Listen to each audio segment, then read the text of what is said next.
Hey, future Andre here. Just to give you a bit of context, what you're watching right now is the stream that went up on June 10th.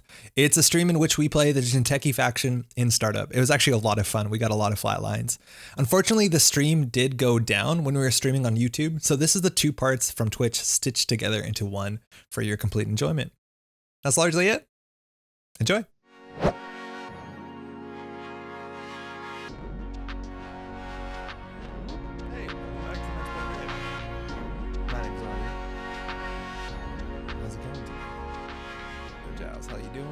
Parallel, it's Netrunner Thursday. Yay, yo, we feel the same way about it.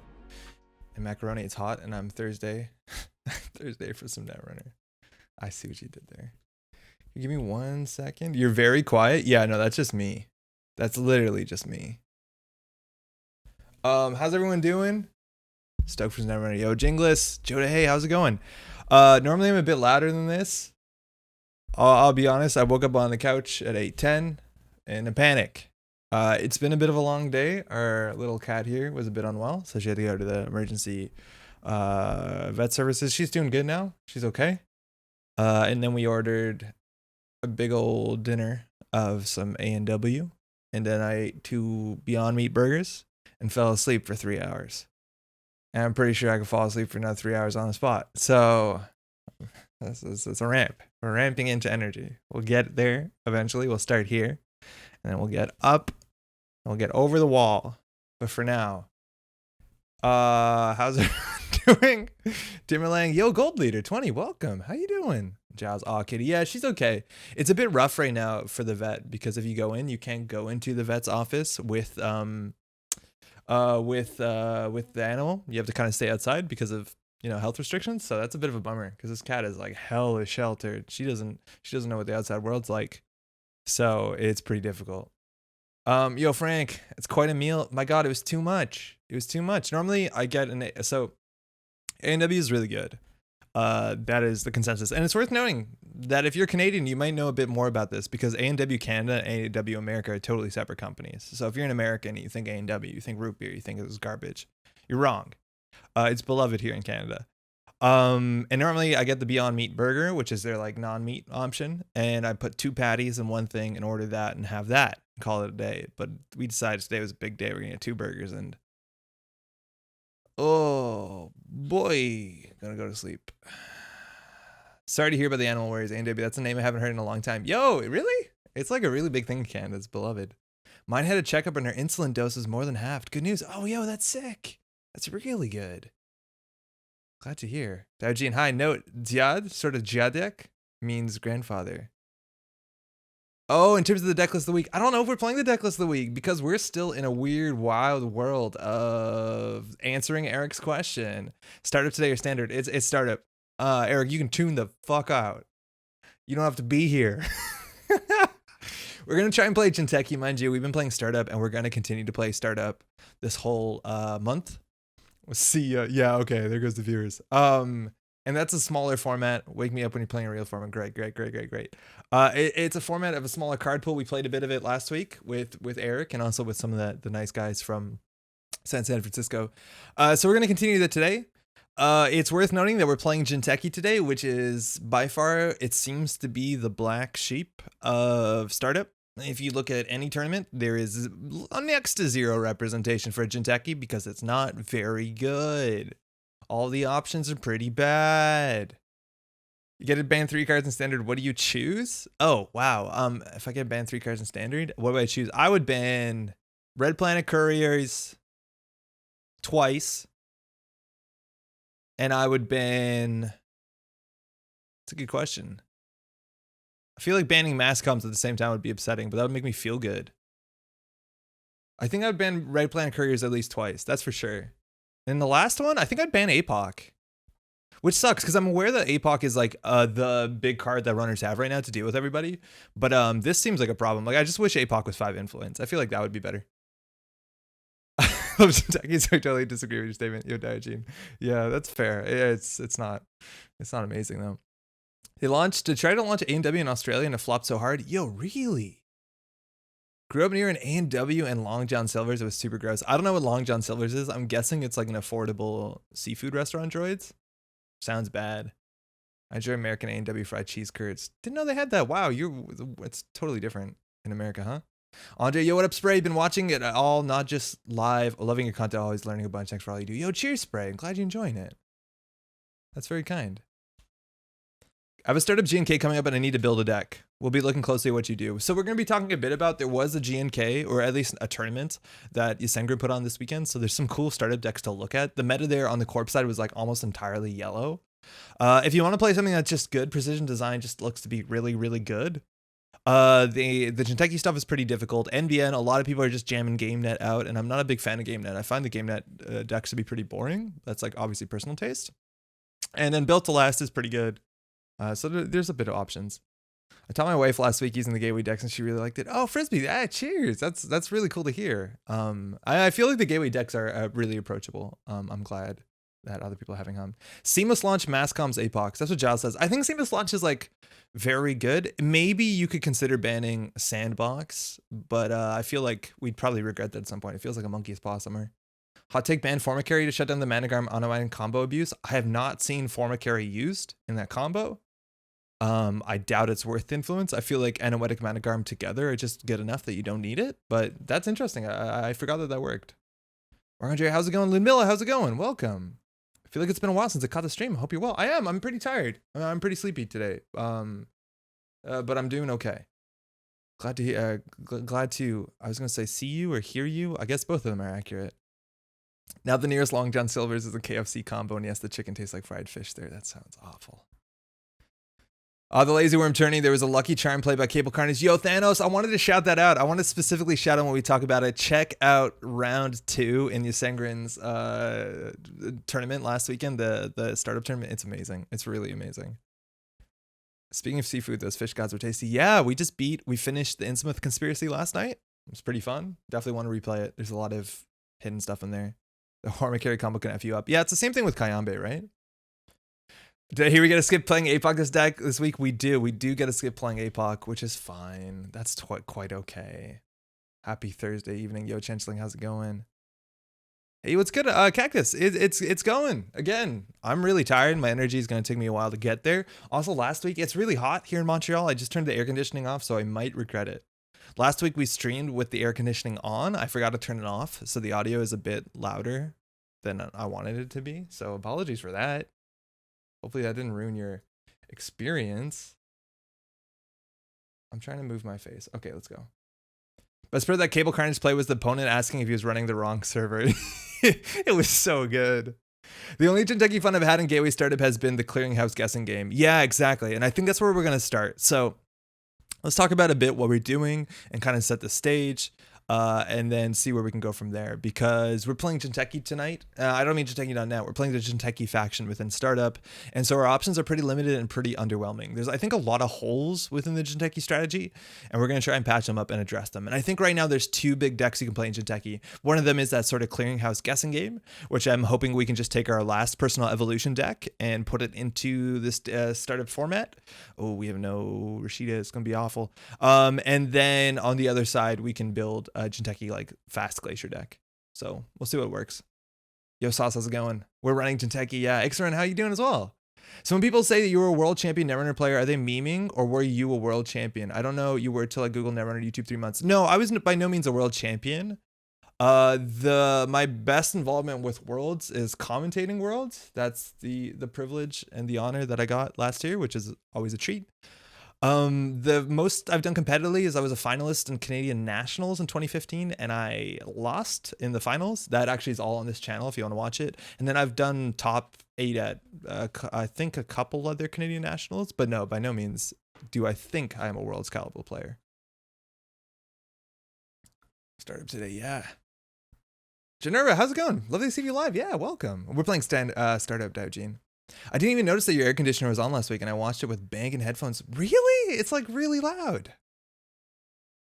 That's so weird, but that's good to know. That's honestly that's reassuring. Okay, wait. So what I wanted to do is I want to go into advanced. I want to go into faction. We're gonna go in Jinteki, and then we're gonna type in some nonsense. So I never remember what this is, but we'll go full images. We'll do release date. I'm already getting too worn. Your reaction to being in the world's pick'em thing was hilarious. Yeah, that was a huge mistake. Everyone really goofed it there. I could have told you from a mile away. Basically, they do like a fantasy sports draft for worlds, and I think I was like a way higher point value than anybody should have made me. I was not a competitive choice for worlds. What a huge mistake. So we want to do system gateway. I'm just changing the search terms. We want to do uprising, which is UR, and we want to do downfall, and that encompasses everything. Okay. Been having some success with Neurospike punitive strap, but it's not consistent. Yeah, especially in startup because you don't have Obokata. It's like really not consistent.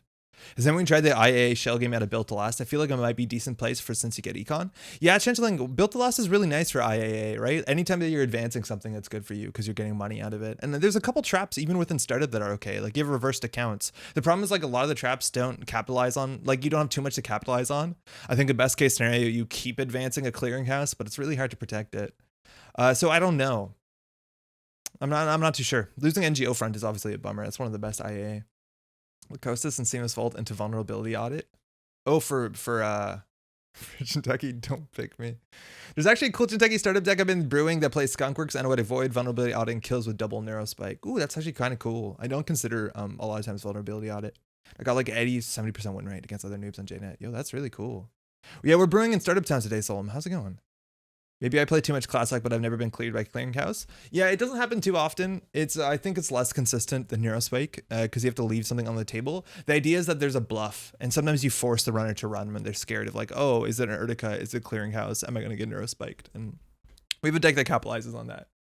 But I just want to run through the card pool to show you what we're working with at Jinteki because there's a lot of cards that are just like, I would say unplayable or incredibly be below the curve. And then there's a couple things that you're always looking for when you're trying to build some good stuff. You're trying to look for an identity that speaks to you, that does something interesting and strong. And unfortunately, I think 2 out of the 3 Jinteki identities within System Gateway are within Startup are a bit underwhelming. You're looking for a good agenda suite, which I feel like we can do in Jinteki. And then you're trying to look for good ice. A lot of times you're looking for some amount of good ice. And I feel like that's kind of all over the place. And the problem with Jinteki is there's a lot of like really wild cards that are just kind of bizarre, but we'll talk about them in a second. I haven't played much startup at all, but Puny seems like one of the most powerful win cons. It's a mixture. The problem is like 5-3 agendas, Giles, are not that good compared to standard, right? Like you don't have anything that's like just universally good. You have to end up playing like send a message. You can post an imager link. I've never seen a deck with an imager link, but you can try Cactus. But that's one of the biggest problems is that you just don't have good agendas to go with it. But let's go through the card pool and see what we're working with. So we have Hyobu Institute, and this is just not a particularly amazing card. It doesn't have a built-in win condition attached to it. All the cards that interact with having knowledge of the runner's hand, barring I think 1, don't exist within the startup format. On top of that, this is an ability that just makes clicking for credit a bit better. The idea is that you can click to reveal the card from the top of the deck from their hand to gain a credit. So in theory, it's better than clicking for credit only on the basis that you get a bit more information, but it's actually very difficult. And the information is also less valuable within a smaller format where the card pool is a lot smaller. And a lot of times, all the Anarch decks look kind of similar for better or for worse. Check that win rate. Okay, I gotta open this in a different tab and then we'll open it. I'm not straight opening Imgur. Okay, that's cool. One second. Clearinghouse Urticas worked pretty well for me when playing just System Gateway against other people who don't know what they're doing like me. Yeah. Trap decks are pretty interesting. It's also worth noting that trap decks play a bit differently on JNet, where it's harder to read people, and a lot of people don't take the games as they're not that as important as maybe in a tournament. So sometimes they're a bit more aggressive when it comes to like running stuff. There's Nana. She got a new wedge today, so there's some silver linings to her visit to the vet. It's a good wedge. It's a really good wedge. 6 agendas, Engram, Palisade, Sex and 10th Height. I think that's the big issue with Jinteki right now. The ice suite looks awful. Managarm, Lacosta, Anoetic. 3 Subliminal is wild. I don't know if you need to do that. And you got the Neurospikes. That's good. I feel like you could play Punitive in this list as well and just have another win condition as well. Nice, well done. I mean, all the Jinteki IDs are probably usable in startup. Hyobu can abuse Subliminal for extra bucks. Hyobu can abuse Subliminal? Reveal a card from... Wait, first time you reveal a card, you have to reveal Subliminal? Wait, for real? That's kind of cool.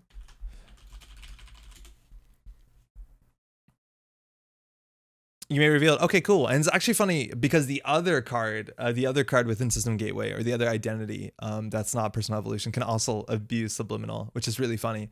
Because I feel like if you're playing Restoring Humanity, you just don't play Subliminal, and you just discard it into your archives if you have overhand size, which is also pretty cute too. So it's cool how that works with both of the factions.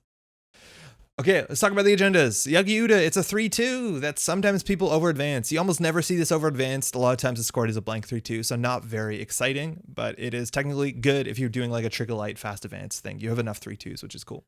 Sting is very powerful, but you need a deck that is going to try and kill the runner, so generally this only sees play within Personal Evolution. Public Health Portal is pretty rubbish. Stragotic Resonator is pretty hard to make this good in a deck. It's kind of rubbish unless you go really horizontal and you protect this and they don't trash it. Seisenton's really good. That's a good piece of ice. And Complete Image is very hard to play inside a format that doesn't have the identity that lets you do the first net damage by choice. The idea is that if you know a bit about their hand, you could do Hyobu and then have some information about their hand. Maybe they hit an Engram Flush, you see their hand. That Complete Image gets a bit better. But yeah, this doesn't feel great. This doesn't feel good. It's expensive, it's trashable, and you have to get very lucky. If they have 2 cards in hand, it's only a 50-50 lethal, and you have to know all cards in hand, so it's pretty hard. Alethea and Issei just seems worse than all the other options for defensive upgrades. I'm a big fan of Prana Condenser, we all know that. And Flower Sermon as a 4-2 works really well with political dealings and cards that aren't in the format. On its own, it's a 4-2, which is nice, but I feel like it's just worse than most of the neutral 4-2s, things like Off-World Office and the one that purges viruses, let alone Nisei Mark II. So it doesn't see a lot of play unless your deck can build off of it. What if we play Restoring Humanity Neurospike with Punitive Backup? I think that's probably where we're going to end up, Eric. I think that's the best thing we can do for Glacier, is have a bit of a rush and then a backup. And I feel like Anoetic can set up your Neurospikes relatively well. Engram Flesh is really, really good. Kojin doesn't see a lot of play. It turns out to be pretty expensive, but I think this ice as a one of it is actually quite nice. And Hyobu Precog Manifold, I feel like with Seamless Launch, the idea of the lockdowns have to be reevaluated. And they don't see a lot of play. But this is a really strong, in theory, a really strong a lockdown. It basically makes any one server for a whole turn. 66% of the time you bounce off of it. Now, the problem is like setting up a 5-3 agenda with this is pretty hard. You have things like Lacosto, which is a very good card. We'll talk about that. That makes it a lot more playable. But I feel like with Seamless Launch, some of the scoring patterns get a bit better. So I feel like these lockdowns could be a bit more playable. I don't think the game plan for Corbin startup generally is like, oh, I see. Hope. Oh, Jesus. Yeah, Neurospike seems good. Obo is not in startup, no.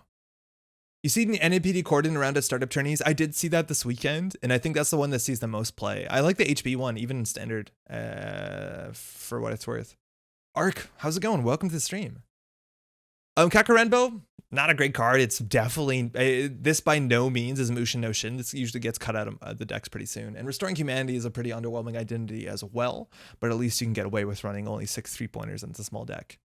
Longevity Serum, I think, is the worst 3-2 that came within System Gateway, which is still good enough. Urtica Cypher is important. And Karuna is worse, I think, than Saisentan, and Diviner is like not a particularly good card, especially if people are playing Buzzsaw, which they are in startup. There's not a lot of Jinteki cards, right? Hansei Review is great. Neurospike is a win condition. Anoetic Void is a win condition. These are very strong cards. And Personal Evolution builds its own deck, unlike anything else. We got House of Knives and Nisei, fantastic. Ronin and Snare, very important for the damage decks, but a lot of times you'll see this more often in Personal Evolution than any other Jinteki. In terms of the ice, Lotus Field and Swordsman, not amazing. I don't think anybody wants to play Lotus Field. And Swordsman is pretty underwhelming. I don't know what AIs that we're really worried about within this format. I think it's just Mayfly. I feel like I'm missing one. Celebrity Gift I don't love, and Trigger Light Hokusai. Like, there's nothing really strong here. There's no big ice. Like, every faction has one big ice, if I'm not mistaken, that they can start jamming things behind, right? Like, HB has Tyr if you want to go into it and play a ganked deck. Wayland has a Pharos, which is good enough. NBN has Toll Booth. We have nothing in Jinteki. The ice is really bad. I feel like we have very little ice as well. Why is Lotus Field bad? Paying 5 credits to just end the run is not amazing. And then at the end of the day, someone breaks this for like sometimes 3 credits or 4 credits with what's it called? It just, I want my ice to do more than just end the run. Because if I want to end the run to jam behind in the early game, again, this dies to Botulus, it dies to Boomerang, all that stuff is pretty common, but like you want it to do a bit more. than just, oh, I paid 5 credit to end the run, they bounce off that, they run a different remote. And if I want to end the run, I'd probably just end up playing Palisade, probably play Enigma, something, or even White Space, something with a real face check. They just bounce into this. It's awful. Like, it just doesn't do anything. Lotus Field is super good against Anarch. There's a chance that this is really expensive if they have to break with Buzzsaw, because they can't leech it. That's kind of the idea. The strength can't be lowered, but at the end of the day, they generally just like Botulissus or whatever, so. Seamless is pretty great with Ronin and Clearinghouse. It doesn't work well with Clearinghouse, but it works better with Ronin, because you could do Seamless into Trash for 3 net damage. But I think with Ronin, Clearinghouse is not amazing, because you can't do that before the end of beginning of turn. Oh, I missed a bunch of chat. New player, watched a bit of your videos on YouTube yesterday and followed you yesterday. The game is a true gem. It really is. I'm glad you've been hopefully enjoying the channel, and welcome. If you're new to the game, Arc, and this is really important, and I don't mean this only to you, I mean this to everyone. If you're new to the game, maybe you're new to this channel, do not hesitate. I know it can be pretty intimidating. Ask questions in chat if you want to. This game has a lot going on, so asking questions, either I will answer them, hopefully if I see them, I usually do, or even other people in the chat in the community can answer them. So just like Jim says, also, hey Jim, welcome. Each faction only has one 5-3. I don't even think we have a 5-3 in Jinteki. I don't think we do. Yeah, exactly. Cactus says we don't. What if we're PE? I think we can do PE. I think PE is definitely playable. And I think we're just going to retune an existing deck we have and play it in PE. Because the good thing about playing Personal Evolution is a lot of the trap support is there. In a good Personal Evolution deck, you want advanceable traps, and you want the advanceable traps to be a real threat if the runner runs them and if the runner doesn't run them. And we have all that support. We have a Neurospike setup, so any advanced card can threaten to be lethal with Neurospike. We have Ronin. We have Snare. We have the brain damage card from HB that's technically within within startup. We also have Clearinghouse. Like, there's a lot of threat with advanceable cards. I like that. Seamless is pretty great. Excuse me. I guess Engram Flesh is the most bang for your buck. Yeah, Engram Flesh is by far the best ice we have. But like, it's such a difference compared to every other faction that has multiple good pieces of ice. We have one good ice and nothing above like this is the highest strength ice in the whole Jinteki faction, which is wild. The only thing Lotus Field is fun for is making Buzzsaw cry with rhyme support. Yeah, so yeah, Game of Droids is saying this is only good because Yogg had warped the meta. Lotus Field at one point was a really hot card, especially for only one influence, and that was because back in the day there was a card called Yogg 0.0, and Yogg basically broke all code gates underneath 3 strength for free. So back then we didn't have Leech, we had a very similar card called Data Sucker. It's basically an identical card, and so Yogg Data Sucker would get through all your code gates for free. And so this was really cool, because it forced out an actual answer to it. Another really common thing was a card called Parasite that you installed on a piece of ice, similar to Chisel, and then it would trash the ice once the strength got low enough. And a lot of times you would play Lotus Field so it doesn't get immediately blown up, and they always have to break this. So yeah, it's not great. Unity is a premier codebook, and with one of the type breakers, it breaks Lotus Field for 2. I don't even think Unity, I would never play Unity. Oh, actually, wait, within Startup, it's a bit better. Within Gateway, I would never play Unity. I don't even know if Unity is the best. Saisatam seems like the big ice to me. People flatline on it, but this is like the problem. If anybody in Jinteki runs and doesn't have a sentry breaker and dies to Saisantan, that wasn't your good play. That was the runner goofing up. And as much as possible when I play Netrunner, and I know Eric talked about this a bit smarmily before, is that you don't want a deck that just capitalizes on the runner goofing it and just beefing it and just running into your ice and losing the game. Like that, you didn't do anything smart there. I want to have a deck that will win against some of the best players. We can give someone our whole deck list and they can see all the cards and still, we'll still have a competitive chance. Someone just running into Saisantan and losing on turn 2. Firstly, against Jinteki, you want to generally have a killer more than any other faction because they have ice like this. This is something that you'll learn against the more you play against Jinteki. But if that doesn't mean our deck is good, that just means our opponent goofed it, and that's just going to happen. Okay, I think any game plan that looks coherent here probably fails. We got a big pile of net damage cards, right? Yes, I think so. I think we're going to do the PE thing. Problem with Saisantan is Bagulta breaks it for 2 credits after refunds too. Yeah, well, that's like every sentry. We don't have anything big. So hopefully we're trying to threaten them on a different win than just economics, which I don't think we'll win. 3x of each of Tithe, Eli, Karuga, Flush, Diviner is what I like in PE. I wonder what we'd put on our other list, but it's probably not that far off. I think we're running Steven a bit fewer ice than that. Is there any chance this game gets a big budget digital card game? How in the world did they choose Magic over this? Ark, good questions. In fact, this game was meant to be made as a better version of Magic back in the day after Richard Garfield finished Magic. But a big digital implementation seems very unlikely considering the ownership of this game is all over the place in terms of like, the ownership is split between a lot of people. And Jinteki is the big budget digital version, isn't it? Clearinghouse Yomi. Yeah, Yomi Netrunner. Probably can play Kakarembo. Eric, I think Kakarembo's garbage. It doesn't do anything. And I don't like that card. Netrunner's kind of stuck in IP hell. Yeah, that's largely it. Oh god, Andre, the realization that there will be a subset of people who don't know Data Sucker and will only know Leech makes me feel like an old man. Eric, you're like 19 years old. How no, you're like 20. You're young. You're young. Now I feel like an old man. Will they ever encounter Archangel? I gotta say, sometime flatline at Worlds against a certain champion player. Get out. That's awesome. Were you playing Jinteki though? That's amazing. The problem with P is that the usual strategy of focusing on central works well because of the gender ratio. And we're also very weak to Stargate. There's very few things we can do against Stargate. Luckily, we do have Spin Doctor back in faction. I'm really behind on chat. Have we discussed Trickle Light strategy? We have, and we tried Trickle Light in this deck originally. This is the deck that we're gonna work on, but we ended up cutting Trickle Light just because we weren't using it enough. Kaka's decent in RH? I don't know. Oh, in RH it's better, yeah, because you get a credit. But like on its own, it doesn't do anything different. Like playing a card to do the thing you wanted to do anyways, it's not amazing. The whole like archives Yomi, I don't like that. I think it's a really ugly part of Netrunner to some extent. Maybe that's a bit harsh, but I don't like the idea that a runner has to remember everything in archives. I really don't like the design of Kakarembo. Fun fact, the guy who started the Stimhack forum made Slay Spire. Yeah, that's Sneaky Sly, I think. Ronan and Clearinghouse to try and play the attrition game with P. Yeah, Devin, I think that's the idea. And we'll see this list here. Let's view this. We're going to duplicate it, but that's the idea. Yeah, Sneaky Sly. Yo, Mill, you didn't know this? I think we talked about this before. Yeah, they went on to do, obviously, what's it called? Slay the Spire, which is fantastic. Pet peeve, Yomi just means read, which is the exact pre-existing term for the concept in English.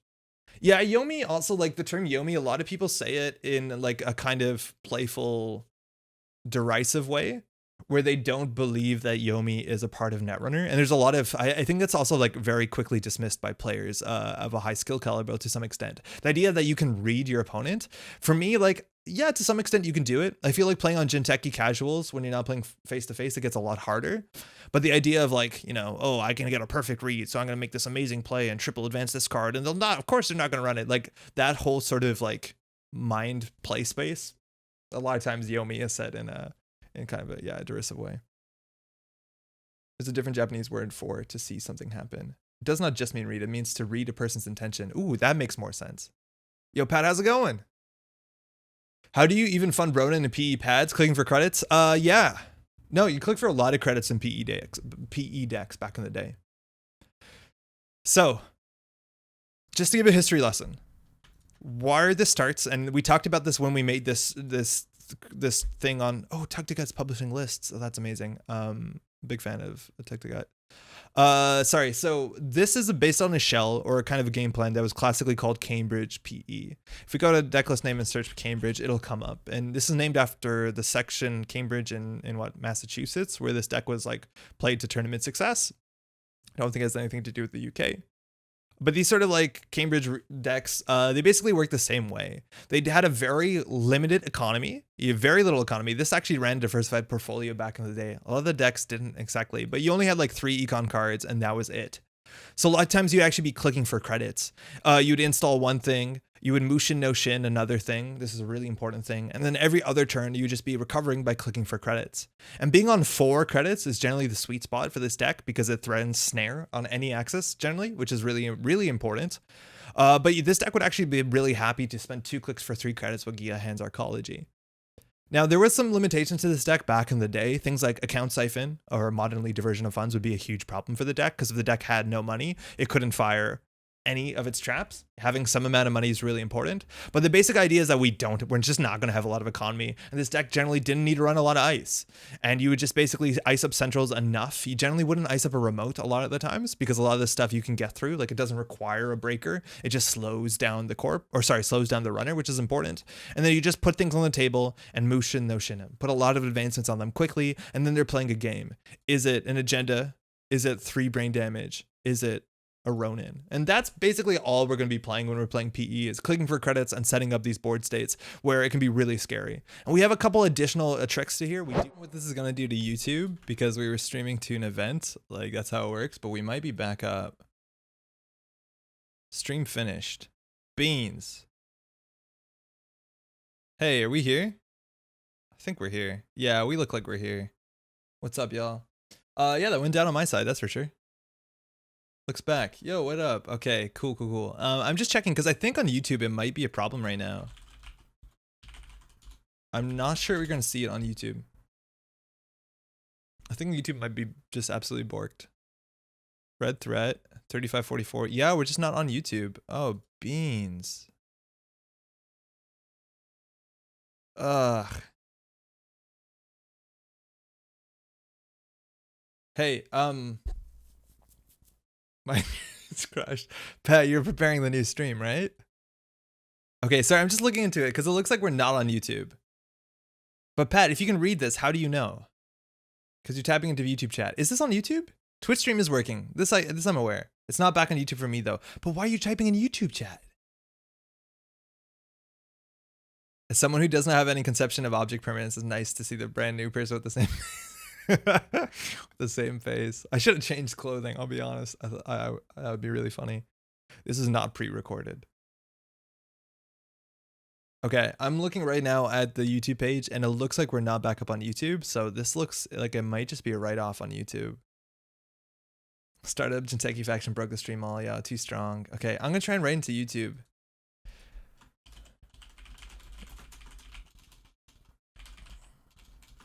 Unfortunately, the YouTube stream won't be back up.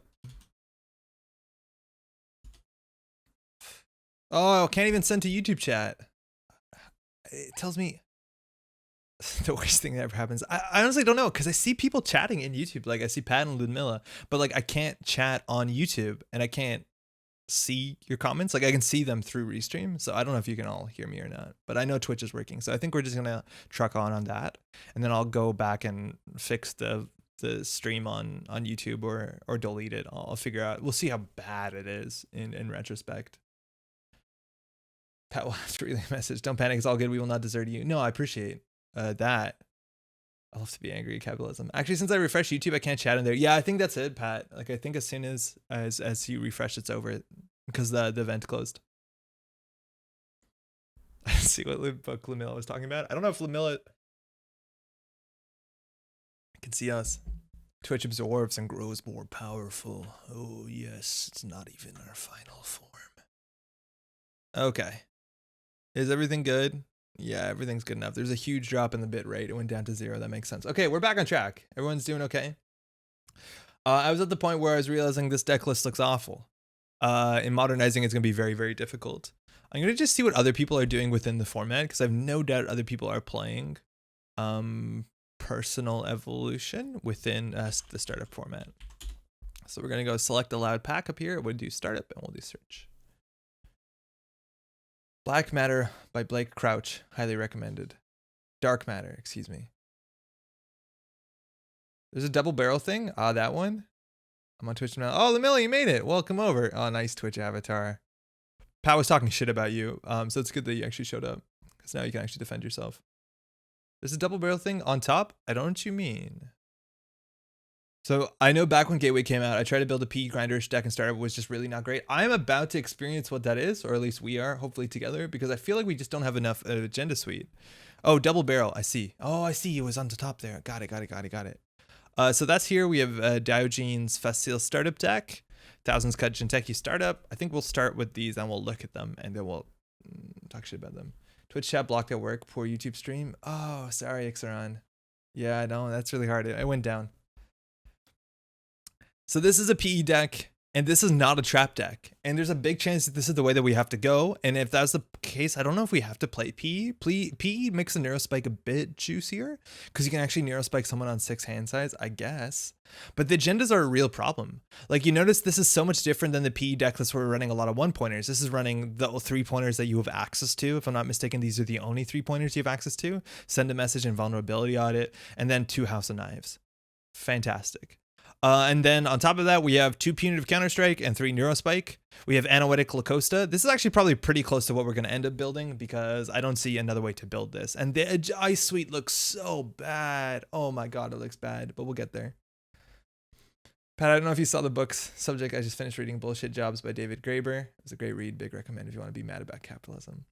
There's some Did You Choose YouTube or Twitch Yomi joke that's did not come up to me. 360p is being tolerable. Oh, you're on your phone. Okay, Beans. Yo, protect your data. Hope it goes okay. Now, this is actually going into the other way that we would play it before, and it's running a lot of smaller agendas. So we have sandboxes and off-world offices on top of all the normal 1-3s that we'd be running and the longevity serum. Now, this doesn't speak to me too well. Oh, this is Diogene's Facile deck, so let's see what else they're doing. Cerebral Overwriter. Diogene loves Maryland campaign, I think way more than I do. I feel like any deck that doesn't want to ice this up, this just isn't fantastic. I don't value the shuffle that much. Maybe it does something that's like not very obvious when you're playing. That makes your deck a bit thicker, but I'm not a big fan of this as opposed to putting other economy. And we're not running any other threats from hand, right? Like we don't have Neurospike, we don't have Punitive, not that it lines up too well with the 2-point agendas we're running. We have Urtica Cypher and Cerebral. So again, the best we can do is install Advance, and then hope they run into a Snare, I guess. We have Anger and Flash. Pop-Up Window actually showed up a heck of a lot in these decks that had a very flimsy economy. I think Pop-Up Window is like a pretty nice include in these sort of decks. We have Hokusai, which is honestly fine. It's pretty good. If the runner trashes this for 4, you're generally ahead, which is cool. And then Saisantan, which is good. So this is closer to the sort of PE deck that we want to build. And I think this is pretty emblematic of the sort of agenda suites that we're going to end up playing, which are kind of rubbish. I think Regolith is a sleeper. It's nice to be able to just install Res Click and Click and F for credits. I think Regolith is better than people think it is, just because it's very similar to some old cards in Netrunner that were pretty bad. Oh, this is Trickle Light. They're not even, excuse me. The Trickle Light's actually not too bad. I thought this was, excuse me, I was assuming that this was a Hansai Celebrity, but Trickle Light's interesting. Yeah, the problem is like you have to ice it up and protect it because a runner should go run and trash it, and this deck doesn't ice it up too well. But yeah, I think it's probably playable where you ice it up and then just click it when you need it. 3 Enigma, 3 Palisade is rough. Yeah, it kind of is rough. Is this on 3 Enigma? Oh, 2 Enigma, okay. This is 1,000 Cuts, so very similar. It's running 3 Sting, 3 Yagi Uda, Nisei Mark II Longevity Serum. I honestly like the Yagi Udas a lot more because they can be scored from from unadvanced state, which is really nice without Trickle Light. On top of that, these actually work well with traps. They can be kind of fun if you put a snare into the remote server that they're running. It's kind of neat. We have Cerebral Rider, we have Ronin, and I think Ronin's such a big deal here because while you might not know it playing against this list, if you don't run any of the remote servers, you can't lose this game. Like if you don't run any of the assets and you just hammer R&D, you can still win the game. And that's why I really like things like Ronin and to some extent also the Clearinghouse, is that you actually can make a board state where the runner has to interact with you intelligently or they'll lose the game with cards like this and also technically Neurospike. It's just so wild that this deck doesn't have the support for Neurospike that it so needs. Like it just needs one good 5-3 in faction and it doesn't have it. So, yeah. Piranesi is amazing. Read it a day, which I don't do often. I read it in a day, which it doesn't do often. What's Piranesi about? Oh, if you want to know more about Piranesi and just in general, Jacob Geller is a really good YouTube channel. I spelled that wrong. And there's a video called The Shape of Infinity he does where he talks about Piranesi, the book, and relates it to Manifold Garden. Anyways, I know of that book. I haven't read it yet, but do check out that video. Vulnerability Audit is, yeah, I think we have to play Vulnerability Audit, unfortunately. I effing love Jacob Geller. Yeah, Jacob Geller is really, really great. Type 1, 55. Could you fit Seamless Launch for Econ and Threat and No Advance? You technically could, and I think there's some good reasons too. I think Trickle Light is the closest that we have to it. So the idea is that you could even double Trickle Light from hand, and there's a chance that Trickle Light might just be good enough. And then you just install and sometimes even res an Urtica Cypher, and you just say, don't run it. I don't think you should res it, but yeah, you could get away with it. A friend of my show played an Italian zombie in that show. I read Piranesi like a month ago entirely in one night because I couldn't put it down. Yo, Stoppable, what's up? I've heard really good stuff. Let me catch up. Which side do you enjoy playing more? I enjoy playing Corp a lot more. I like playing my cards face down. I got Manifold Garden at his recommendation. Oh, sick. Got an Ashes game tonight. Good like that. Okay, and I think there's 2 other decks here. Oh, I goofed it up. I think we looked at this one. Yeah, we've seen this one. I like this one a fair bit. I think this is quite nice. The pop-up windows. Ice Wall is there for trickle light support. I don't think it's totally necessary, but I've seen some decks play it before. I feel like you can just play Urtica Siphon in your deck and advance that. As good as like a 1 strength, sometimes 3 strength barrier is, it's not the worst. And then I think that's all of them. And this one's actually in the middle with red level clearance. And red level clearance doesn't actually get any value in the deck. Why would we play red level clearance? What am I missing?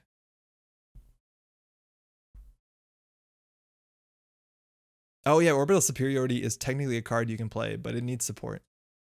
I've always preferred runner. I like the hunt and answering questions the court poses. I love building. I like the idea that we can flatline someone. That's really fun for someone who's played Wayland for a long time, but I like traps.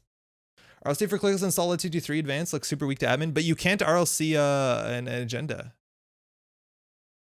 So like, are we RLCing Ronin? Because then they know it's not an agenda. I don't get it. I'm super excited for Jinteki games. I'm really heartbroken over Jinteki's position startup right now. Yeah, it's really rough. So I honestly think, okay, we're going to try something like this, and I don't have a lot of belief in it, but we're going to try it, and we're going to try and put in all the cards that we want to put into the deck like this. And then after that, we're going to try and do something like this. And this, I think, is a lot stronger, but I think something like this is we actually wouldn't play in personal evolution. I don't think it matters. Like with only 8 agendas, this will probably trigger only 4 times in a game before the game is over. And I think it does make it easier to counter-strike somebody. I think that's true. It also does make it slightly easier to Neurospike, but it generally doesn't matter. Because often you're double Neurospiking and they'll die on just about any hand size, less than 6. So that's a reason to play PE, but I feel like for that, if we're doing this sort of deck, we'd probably just play Restoring Humanity and hope it fires 2 or 3 times. Run into Seamless for RLC. Is that what it is? I guess you're right. That is what it is. You Seamless okay, so you red level clearance down a Ronin, and then you have to do Seamless. So it's like a 4-card combo. You can't. Yeah, you can't really do that. I guess Oboe plus Neurospike is why Oboe is in startup. I wouldn't say that's why it isn't in startup. It isn't in startup because it came out too late. But we're short 1 good 5/3 for Neurospike to be strong. That's for sure. Oh, we also can't play Mwanza. How are you going to Seamless the card you just installed? Can you not? Oh yeah, you can't even do that. Oh yeah, totally. I thought this card just says you couldn't score it, but that doesn't make any sense. I'm thinking of dedication. Yeah, Yosads, you're totally right. Pat says, I think I favor Corp. It's partly the bluff and partly the DM in me setting up the puzzle for someone else to solve. Heck yeah, that's a good way of putting it. And Ludmilla says, I agree. I always like the Corp better. I really enjoy setting up a maze that the runner has to successfully navigate. And when I lose as the Corp, it kind of same feeling as I want to get my players solve a puzzle made for them in D&D. Ah, you've made it. Well done. We were rooting for you the whole time. Okay, so I'm going to go ahead and put this legality to... How do I do that? How do I make this a startup deck? Okay, so what's not startup? House of Knives is legit. We have to cut the Obacadas. We have to cut the Show of Forces. Superconducting Hub, you're good. We have to cut Rashida. We have to cut... Honestly, not that much. Mwanza. Engram Flesh. Slot Machine we have to cut. This is our pop-up window. And we have to cut Odoroshi. So we're actually not that far away. Anybody watch the new Bo Burnham? I watched it last weekend. I had a really... I don't know if great time is the right thing to say because it's a pretty heavy thing, but it's pretty spectacular and I do want to watch it again. Not started by AAL, the Ronin, end of runner's turn, then Seamless Advance Fire. Terrible way to do 3 net damage, but it works. That is something that was put in a deck list really late on, or early on this year, right before System Gateway, within Mirror Morph. I never realized Mirror Morph could Ronin the same turn, and it's not that difficult. It's pretty wild in Ronin. You do like that, you do red level clearance, install it. Oh, I forget what you did, but it was not that hard to fire Ronin. I think you had to dedicate it. Okay, so let's talk about agendas. We're going to go collect... Wait, what is this? Neutral's not the Nisei's logo? Since when? That's amazing. Okay, so we're going to go to startup and let's finish this deck. Okay, so we can only play Jinteki and Nisei. So we want to play a lot of small agendas. I think we do need to play a couple 5/3s. Send a message on its own. What is that logo next to its name? Is that what an agenda is? What is this? Why is there that little like infection biohazard symbol next to these cards? I think that means it's an agenda, right? Okay, so don't have a lot of options. If we want to do a Neurospike, I think we generally want 5/3s.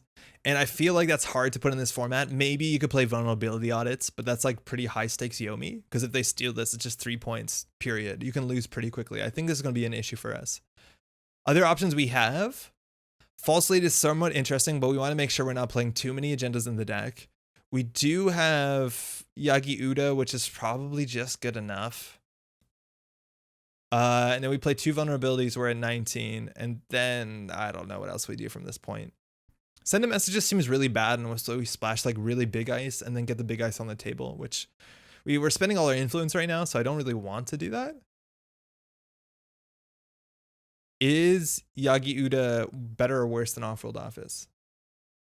In Miramor, don't you install Ronin, advance, Biotic Labor, trigger Miramor when you have 3 clicks? I think you just do install, dedication, advance, and then you have another click left, so you can trigger it.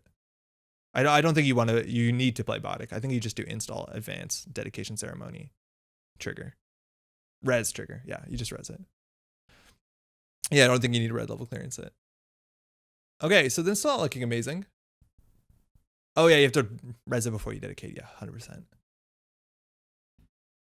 So what are we playing for our last agenda point? We could just play a little 1-pointer. I don't love Superconducting Hub. I don't think I've ever been excited to score it. So let's just do something a bit spicy. Let's try a False Lead, which in theory, False Lead can be a real mean thing. I actually want to try False Lead over both of the Superconductings. Because if they ever end their turn with too few cards in hand, you can blow them up with a Clearinghouse Ronin combo. So that's kind of nice. Okay, so we don't have... Wait, how did we... Oh, because we added Vulnerability Audit. I was like, I thought we removed 2 slot machines, so we'd have pop-up window influence, but we don't have pop-up window influence. So that's not good. What else are we missing that we can play in the format? It's really easy in startup. That's one of the benefits, is that you can just go through literally all the cards and see all of them. So I'm not excited about any of these cards. There's a chance of maybe a Regolith works, but we're going to need a bit more ice for that to be good. We could add a third one of these. Not too excited about it. In terms of the ice, yo, Bacon, how's it going? Good evening. We need money. Yeah, money is a problem for sure. I think Tithe is good enough in the format. I think we want some barriers, and unfortunately, wait, is this the only barrier that we have access to without spending influence? Do we have access to only 1 barrier in Jinteki? Are you kidding?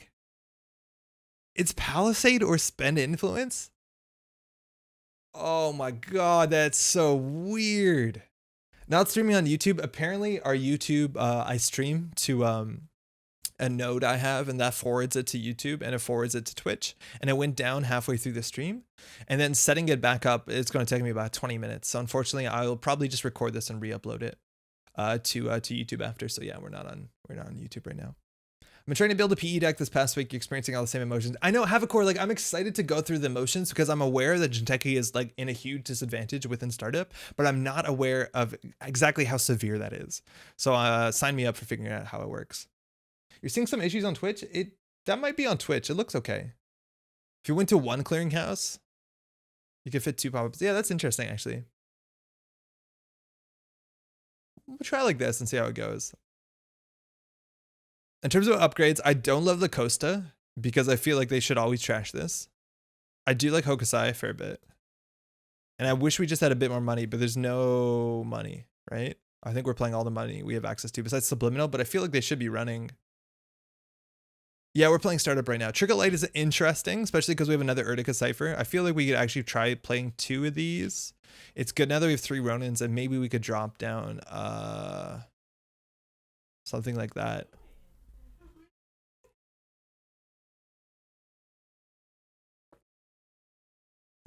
It seems okay.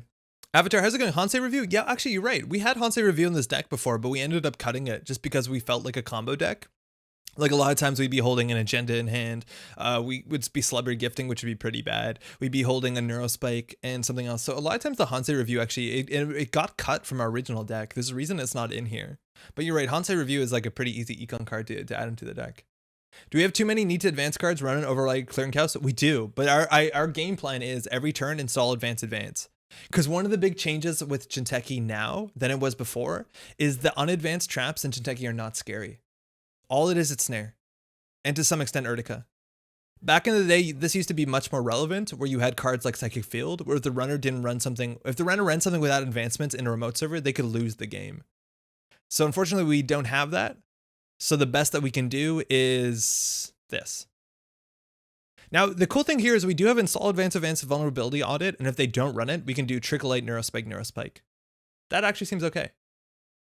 You need the money for IAA every turn. We need IAA every other turn, because you're right, we're not going to be able to afford to do it every turn. But I think this is an okay shell for now. For Psychic Field.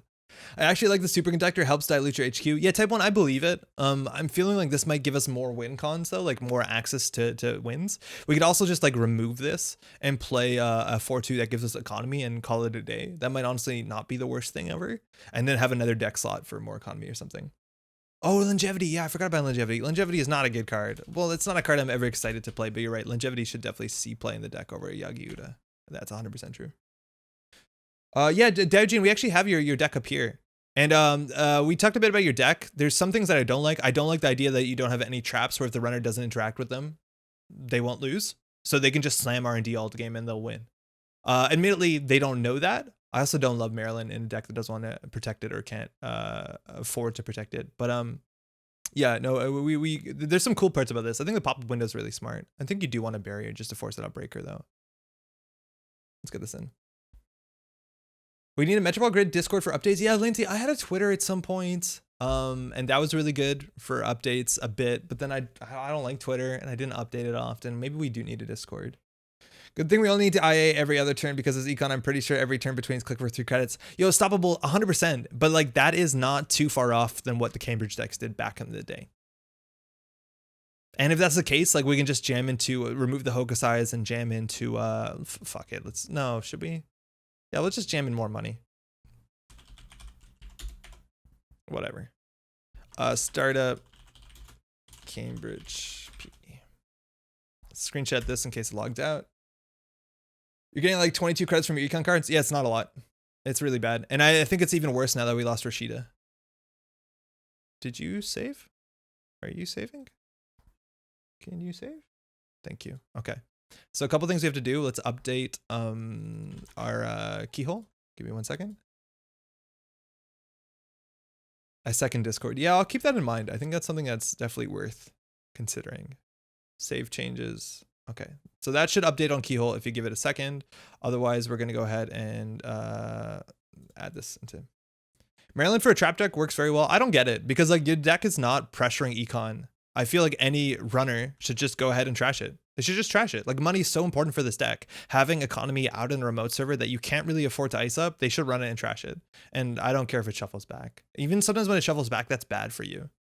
But it doesn't make sense to me. I feel like most runners should just destroy that on site. Especially because you're not pressuring out econ in the other way, right? Like there's a difference between NEH or CTM or stuff like that. They can put those out and say, if you trash it, that's fine. I have hard hitting news, or then you're not trashing my other stuff. But in this deck, it's not doing anything quickly. You don't know if it's a trap? Yeah, but then you res it and then basically you've got no money off of it. You spend a click just to install it and then they go trash it the next turn. Like I don't think you run it. Regolith might be better. Yeah, Regolith honestly is probably worth trying. Free in your head and creds. Being a head and creds I don't think matters though. Why is this all red? Oh, because we're like the point of that deck is not to be ahead in credits when you're playing traps. Being ahead in credits just doesn't matter that much. Cambridge, startup, Cambridge, P, startup. Okay. Maryland never costs you money. It does. It technically does. Installing it and spending a click installing it and then a runner trashing it costs you a click, which is like costing you money. You can click for a credit, let it on, do something else. Everything you do in Netrunner is like every click should matter. But yes, it's not like credit negative, like something like an old Adonis campaign. That is totally true. I should update this so it says startup. Oh shit, I made it standard.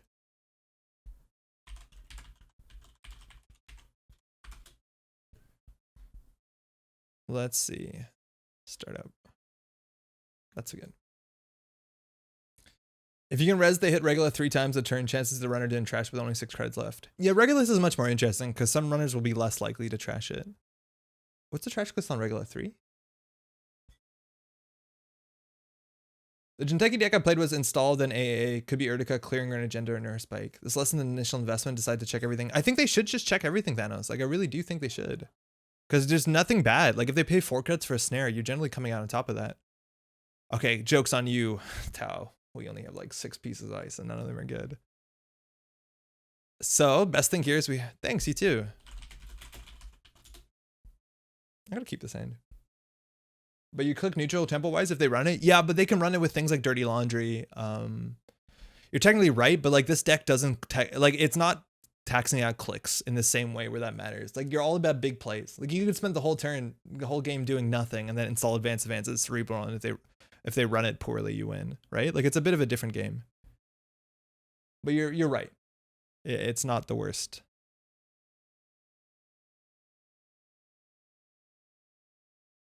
All right, let's go.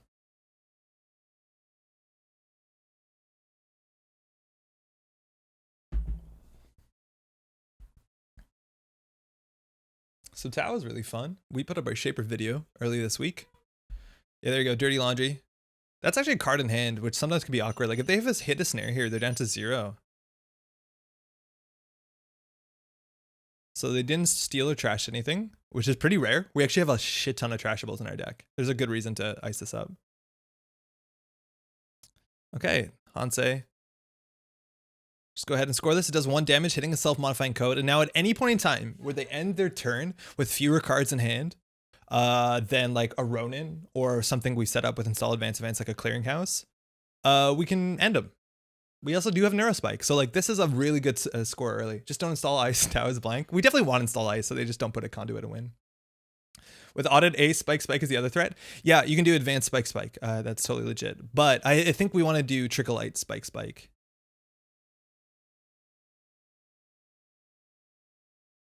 I think we just do install advanced events. Okay, access here. Spin Doctor is the best hit for them. Oh, not true. I think they want the Cerebral Overrider. That's a bummer to lose. We want the card draw. They have good money.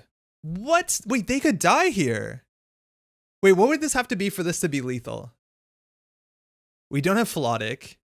Was Sting lethal? If this is a Sting on the table, they would have died. That's buck wild. Yeah, that's them not respecting their cards. They should not have gone down to that few credits. Or to that few cards, and Sting would have killed them there.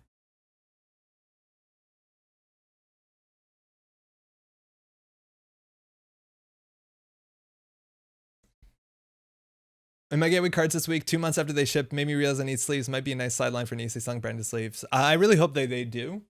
I'm not sure if any of the websites that work with the art of the runners right now, or arts of the artists, they have access to sleeve stuff.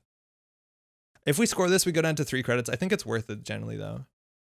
And we have to make sure that we are always on the false sleep button. We hit a second SMC. Damn. I do like the Nisei logo, yeah. So next turn is probably credit hedge fund. And the fact that they put a botchlist on this ice is a really big deal because no matter what we ice up, they can move it. So suddenly the botchlist ice is in an awkward situation. Now, immediately this does us 3 subroutines, which is the best I think you can ask for in startup. So that's pretty good for us. Startup is kind of the format for not respecting things. We have another false lead here. In theory, we can actually set up with 2 false leads. We actually can set up an 100% lethal. If we score 2 false leads, because we can install advance, what's it called? The 4-3, take away their whole turn and then just do advance or whatever. Yeah, this is the thing that we're worried about. I think we're going to do the Palisade on R&D. We want to make sure that we always have 4 credits at a minimum. But yeah, double false lead can be lethal. We need a lot more support though. We need something install advanced. I think next turn we'll do hedge fund, install the Cerebral Overrider maybe.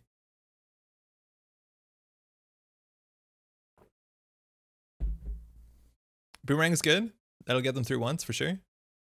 We're going to definitely miss a trigger here. This runner is playing really quickly that we don't have a lot of times to interact with false lead. If we res this Palisade, what happens? They use it. Cold ones put in Jinteki. So now they have full information. So if they put this on remote server, they'll know what it is. Fire unbroken subroutines. They're just bouncing. Okay. Remember House of Knives? Yeah, not a lot of times you want to House of Knives immediately. Sometimes you want to keep them for certain situations where like the runner is set up to be lethal. So you don't always want to just House of Knives straight away. I think we could consider it there because we do have 3, but it's not 100% necessary. I think we're going to get Conduit dug, so I want to keep at least 5 credits. That's honestly my main problem with Superconducting Hub. Every other 3 one is more extending. Yeah, I think that's a really big problem with Superconducting. You usually just save the last one. Yeah, I don't think that's wrong. I think we could have saved it here. We also haven't seen a simul-chip yet. Once they simul-chip, it's a bit different because sometimes the net damage actually helps them. It's a bit of a niche case, but... Rizeki, that's fine. They're halfway through their deck. Okay, that's good. So we want to set this up.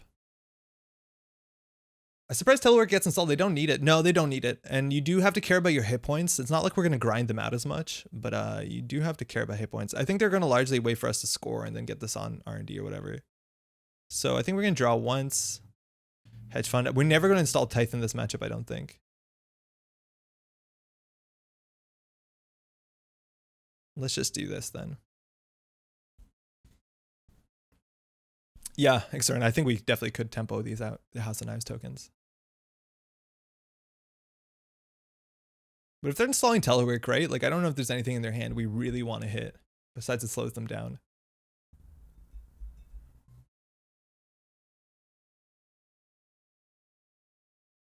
Checking archives. Neat. There's a Carmen. Okay, so now they're not scared to run. And Carmen actually is pretty good against Santan. I think Karuna's 3 strength, right? So we'd be better off with the Karuna here.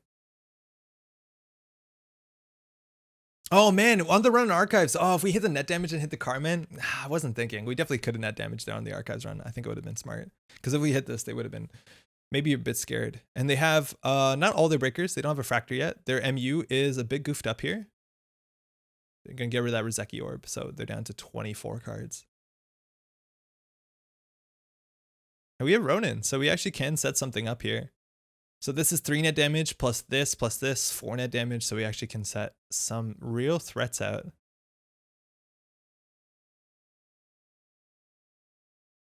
I feel like we probably should have done their Overrider here instead of the Urtica. I don't know why I did the Urtica over the Overrider. The Overrider is way more important for a win condition. This is Yomi, where they're not going to run the first one, but they're going to run the second one. Yomi. And they're not running a lot of the stuff we install. I think we actually should just score the false lead out. Oh, they're going for it. Not rezzing. Oh, hold on. We hit a Botulus. We use the Urtica. They take 4 damage. Some people don't trash this, and if they don't trash this, we have access to a Trickle Light battery.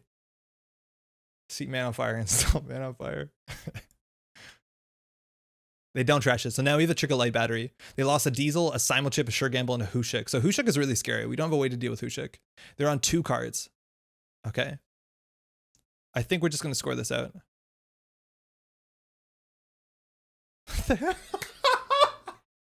We did 3 PE damage, hit 3 self-modifying codes. That's buck wild. Like, that's just so unlikely. And now they're going to smash it into us with the Conduit. But it's okay. We can fire 2 snares, and we still have 2 false leads. So as soon as we draw into, we need to draw another Neurospike. We need to draw a Trickle Light. We need to draw a real 4-3. The real 4-3 part's an actual legit problem. And Gordian Blade doesn't deal with Engram well either. So we're going to put Engram on top of R&D. Neutered. They got nettered. They're down to 18 cards. Now it's false lead looking dangerous. Yeah, this is definitely a good. The 2 false leads are pretty wacky. If they hit a snare here, they could lose. They hit the Engram. That's like one of the 2 untrashables. Oh, no, that's not true. 3. They ever end on less than 3 cards, they die? Oh yeah, you're totally right. If they end up on less than 3 cards, they literally die. I didn't realize that. Yeah. But it depends when they end up on 3 cards. Right? Like, it's not 100% of the time, always. So I'll put a new remote. We'll draw. Ugh, Yagi-Uda. So exciting. We'll do R&D, and then we'll hedge fund. Okay, we need to make sure that we end up on here. So if they end, well, it depends on what clicks they are, because this is only the runner has 2 or more, so you can't do it on click 3 or click 1. So they have to end up on 2 cards on click 2 or on click 0. I suggest you put Cerebral. It's really part of the win condition. Yeah, I think we want to jam this next for sure. DC8M said that doesn't really do anything for them besides give them the MU. Again, we're not an econ value, econ deck. We're not pressuring their economy. And the cool thing is that they run Spin Doctor. We can hit them. What are we calling here? I think we're calling, we've seen 3 sure gamble. I'm going to call Event. I think they have Dirty Laundries. So waiting for the YouTube stream to come back. Yeah, sorry, Jingles. It's just not going to come back. Not tonight. Oh, it feels their Hushak. Yeah, you're totally right. So they pinned 5 on that. I'm going to do that. Hit a creative. So if they hit a snare here, they lose. If they hit a snare, we win. I think we win. Yeah, we win. GG. Because we just pop double false lead before the turn starts. We do install advance Ronin, pop double false lead. Chef kiss. House knives them? We already did. Hey, real quick. There's something I want to do before you start your turn. If that's cool.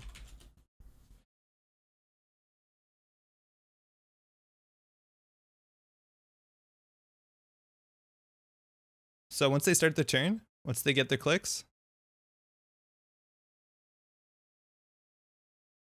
Oh, sorry.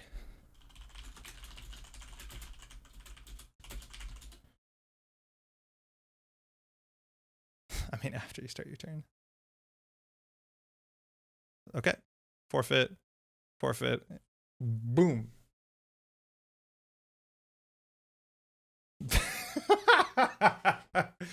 Ah, enjoy your turn. Yeah, right? Sorry, not sorry. False lead's really good. Like, false lead feels so much better than superconducting hub. And this thing does 3 net damage, so very cool. They do gotta end their turn still. Okay. Advance, advance, res. Do 3 net damage. Good game. They had to hit snare there. That was the only thing that I think counted. Maybe if they hit a sning, that would have done enough. Maybe that would be done enough. Hey, thanks. Thanks for the game. Literally best case scenario with those false leads. Yeah, I know. We scored both false leads really early. And still 1 false lead is sometimes enough. 2 false leads is like crazy powerful. Because it's at the end of turn. Yeah, that was important. Welcome to JNet, new player, and it was kiss your turn goodbye. Well, it's really exciting to see that. And we did have enough money. I do think the Hansei was useful. If we didn't have the Hansei, we actually would have been unable to pull that play off. But yeah, now we're flooding up. We do have a spin doctor, but you notice all these agendas, like we don't have anything good to do with these agendas. These agendas are terrible. Yeah, this matchup isn't always about the money. Hey. Hey, thanks for the game again. I think I mentioned false lead is really great in Architects of Tomorrow to help you score 5 threes. I was booed off the stage. From YouTube. Personally, I didn't know that was your account, Lindsay.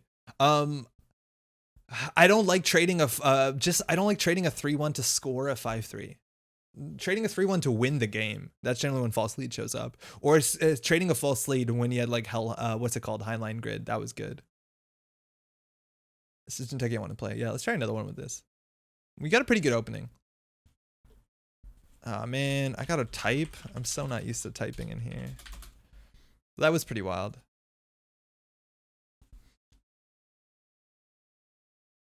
When I used to play MTG, I was a total mono red degen in every format. That's just like straight aggro, right? Yo, Cactus, what up? Ow. We played under a different name last week, didn't you? I think you did. Let's do this. Okay, so opening hand, we have double spin, we have a Hansei. Hansei spin works well together. Zaya does want to do some multi-axis, probably has a Docklands pass, probably has some jailbreak, so double engram for Centros is actually like totally keepable. Ah, they did change their name. Right on. I think I'm gonna go to bed. Catch the rest of the VOD. Night Andre, night Lands, happy hunting. Yeah, Ludmilla, enjoy the rest of your evening. Glad you can meet over the Twitch too, I appreciate that. Sorry, went down on the YouTube side. I love the name Dessert Cactus, differentiated from the more savory dinner cactus. I say Desert Cactus a fair bit. I'm very aware. No promises that it is dessert. Mono red not being a thing in vintage, but color stacks being a thing still annoys me. Okay, so we're gonna go. Do we open with Dock? If we open with Dock, we'll be down to 5 up to 7 install. I don't want to be down to Dock when we have we don't have to start explosively. Then we can Hansei Dock next turn. Remember to check the pronouns on my name this time. Oh, did I beef the pronouns last time? I thought I nailed it. Sorry. Oh, that's not good. Oh, beans. My bad. Apologies. Savory desert erasure. No, I like generally try and call everyone we play against, unless I know them, they specifically, just as a gender neutral thing. So it lines up generally pretty well. But apologies if I ever do beef up pronouns. I get like, my pronouns are he, him. I get really bothered whenever I watch content where, regardless, it's not like exactly like a pronoun thing, but well, it 100% is. When people play against other people on the internet and always call their opponent he in any game. Like you see that almost all the Hearthstone creators, they just say their opponent is he almost all the time. And that's so fucking stupid. That's just like straight dumb. I don't know why people do that. It's a different thing to like well, you know, if you know their pronouns and then you beef it, but it's a different thing just to assume everyone's something else, which sucks. All right, Creeper down, a daily cast, so that's good slow econ again. A lot of times you don't want to install every card you need because this matchup doesn't care too much about the economy. Well, that being said, maybe the economy is a bit slower and start it, but I've been trying to change that. Yeah, no, it's I think I still give it up every once in a while because it's pretty pervasive, but it's something that needs to be done better. I've default to he, him on a lot of randoms. Yeah, that definitely shouldn't be done, especially because there is like a gender neutral term that's really easy to use. I don't know. It doesn't feel good.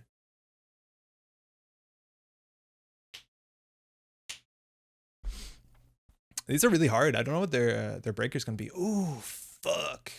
Engram Flush. We generally call program on this. Sometimes it'll miss, but if you hit program, it's very, very good. We hit Harmony, Maker's Out, Jailbreak, Mutual Fair. Are you kidding me? God damn. Shit.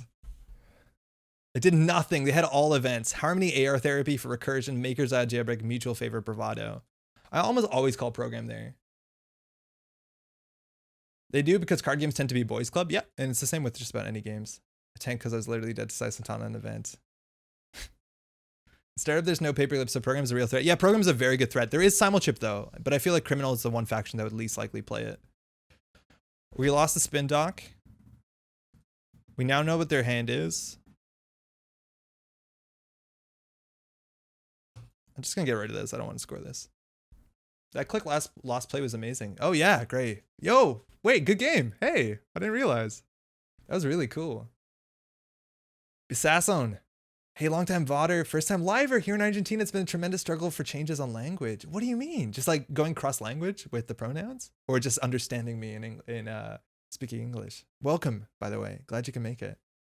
They them there is very easy to default. It just takes a lot of awareness. Yeah, it's a lovely default. I wish, like, I don't know. I wish that was more common, that you just do the gender neutral stuff regardless. It's actually a bit of self-fulfilling prophecy. It 100% is a self-fulfilling prophecy. If you hear other people talking about the certain way they perceive the world to be, the world will end up like that. That is for sure. Okay, so what do they do? Click 3, class act. Okay, so they have a lot of cards this turn, so they're more likely to run traps if we have them. So we'll just keep building up. We didn't see a boomerang. We didn't see an inside job. So I actually feel pretty comfortable just jamming a sting behind Sai Santan, because if they steal it, it's fine. And if she leaves it, it's fine.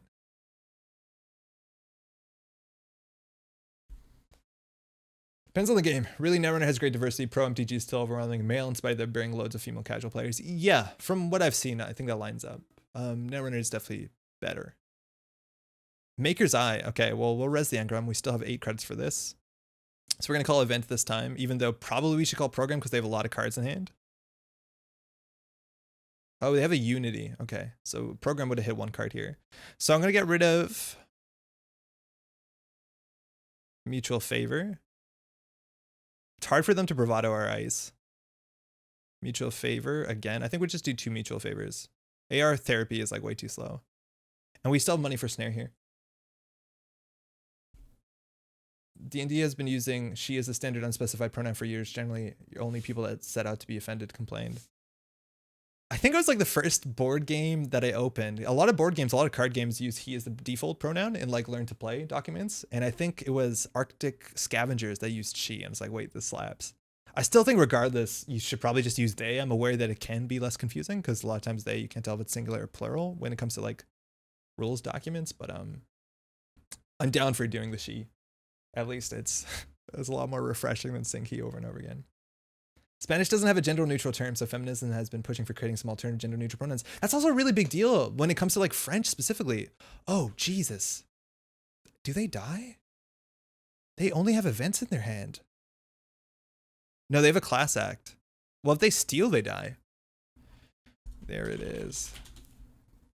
Yeah, logarithm, it did go down, unfortunately, on YouTube. Arctic Scavengers is fun. No. That one resource. I think you're usually... it might be. So we're going to see how this works. Dessert has 4 events, 1 resource. So we have to hit the resource on the off damage. You cannot access. You can choose not to access. You can always... check out after the ice. Like they don't have to hit the okay, so we're gonna call event so we can get lucky here. I want to fire every subroutine 1 by 1 just so that we can see what happens. So basically we called event. So if we hit an event, it'll do another net damage. So on one of the secondary net damages, we want to make sure that we hit the class act. If we hit the class act on the first net damage on the actual printed subroutine, drum roll please. That's lethal. We hit class act on the second damage, so this will kill. Good game.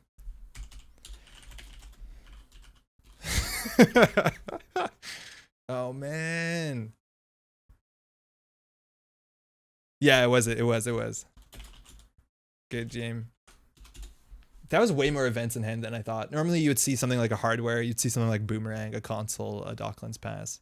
Thanks for the game. That was fast. And that's the sort of thing is like, I do think against that matchup, especially because they have a hand of like 5 events or 4 events, you can't face check because Sislantan is lethal. Yeah, it's the same sort of thing that we talked about before is like that it's kind of on the runner to respect that because if you just res the ice and then they flatline, like, feels bad. First time I've been able to catch us live. Grumpy Kitten, thanks for your content. Yo, cheers. Welcome. Glad to have you. Playing some startup. Still, well, my big mistake was like, I'll do one more with this. Are we playing PE all night? No, we're just playing Jinteki startup. And we're going to start with PE because I think it is very different than the other Jinteki deck you can build in this format. Not just taking a few turns to play this mutuals without the free install and get a Begulter. Yeah, Desert, I think you're totally correct. I think the most important thing you can do in that matchup is just set up and have your breakers, especially if you want to face check. Because this deck doesn't win quickly, right? Like how many 1-pointers do I have in the deck? A ton. So the amount of time and money I need to score out is you generally have some time is on your side. It's up to you to like, again, to beef it and to B-size and flatline yourself. Now, admittedly, that gets a bit more different once I start advancing a card in the remote server because it could be, you know, what's it called? Ronin. It could be the Wayland one. Clearinghouse. If you took inspiration from my deck, why not try it if you will? We can try it after. Thanks, you too. The removed mutual favors put them in a hole. Yeah, we targeted the mutual favors for sure because we didn't want you to have a breaker. Andre said he would. Wait, what did I say I would do? What have I said? I missed something. Oh, upload the VOD to YouTube. Yes, I will try to. Okay, so Ken's going to have a lot of run events. That's really good for us. A lot of times that's legwork, Maker's Eye. That stuff will connect with a lot of our damage. Our opening hand is like okay. Honestly, celebrity gift into double snare is kind of nice, and I'm not worried about icing up HQ turn 1 because there's no thing like there's no bamboozle. What's that card called?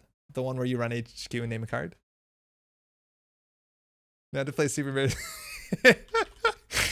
Hey, don't worry.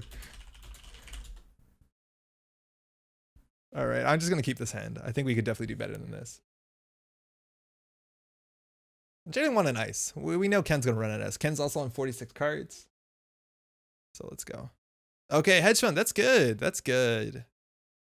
I think we're just gonna get all the money we can. So we'll celebrity gift our whole hand. So this card says basically, show your whole hand, gain 2 credits for every card. It's embezzle. I realize it's embezzle now. So now we basically, it's up to them to like work into this. Feel if the possibility says yeah, you probably don't do Netrunner. Oh no. Yeah, that's the fun. Best of luck. Have fun, by the way. So now it's really up to them to like work into this. Like work this. All right, so we'll go. Ken also has 17 influence. Swift is really nice as a console. It gives them a click. They want to play a run event every turn. Single access off the top. It's actually a lot easier to access for singles off of R&D once you know where the 2 snares are. So there is a downside to this.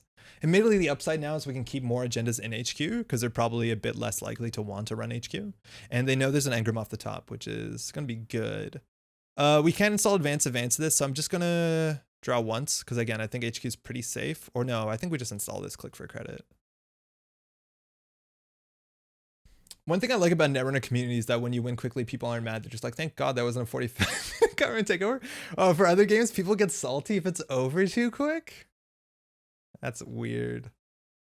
Oh, like, oh, we got crushed in 5 minutes, feels bad. Ooh, that is a fun card. And Mayfly I wasn't expecting either.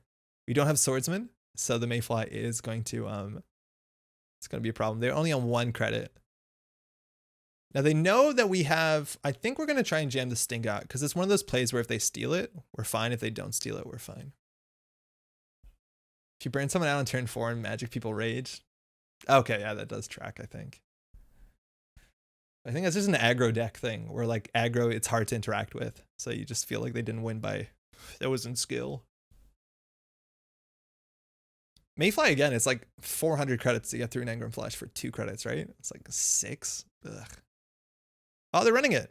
Ooh, we could have super overrider. So it's a sting. So it's going to be 2 damage. They lose a prognostic Q loop and a buzzsaw. Hitting a program is a really big deal.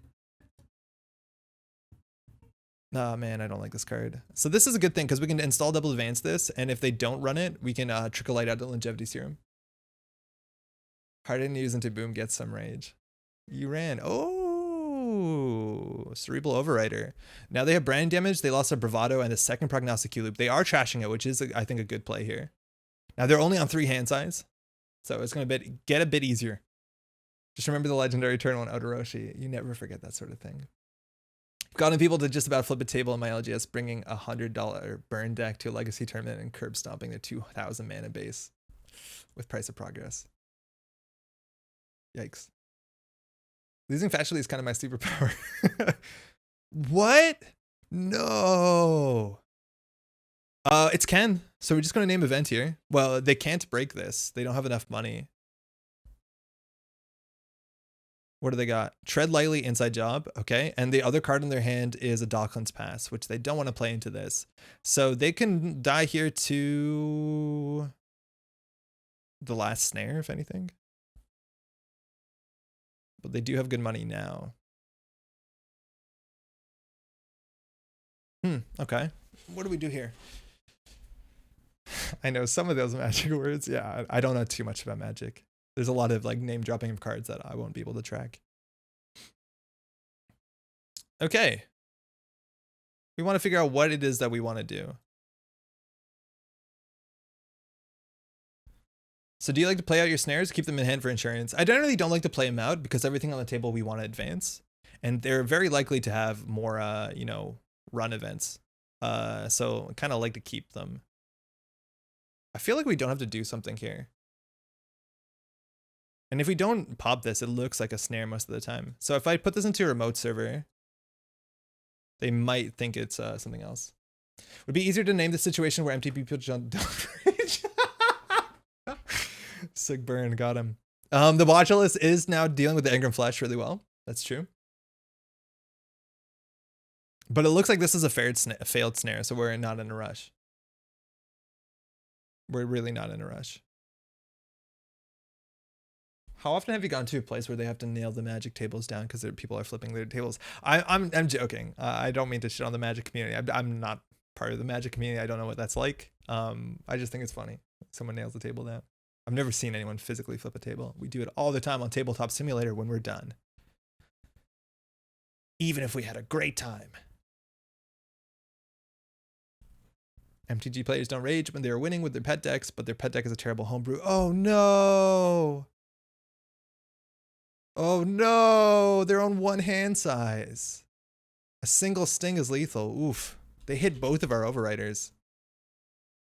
They're going in. Okay, wow. They don't die to Snare, but they died to 2 agendas in a row. Pretty sure Magic saved my FGS over the pandemic. I believe it. Who needs a brim? We know this is a hardware. I think. Yeah, we do know the card in hand. We don't have enough credits for the last snare, but it's pretty unlikely. Ooh, it's a sting. If they hit another agenda, we win. Oh, we didn't. But now, oh, we don't win. They drew 1. Damn, they figured it out. Is Yu-Gi-Oh more popular than Magic? No. There's almost no way. So they're on one hand size. So the best thing we can do is just keep Snare money.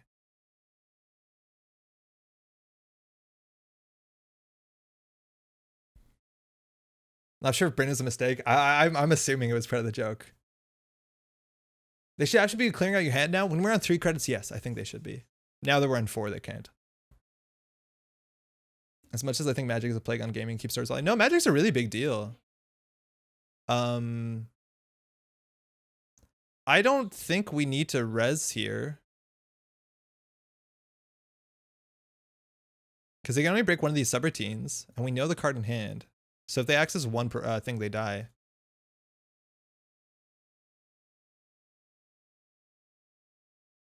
Wait, what? Wait, what's in your hand? What? Wait, what? It didn't show me your hand. Huh?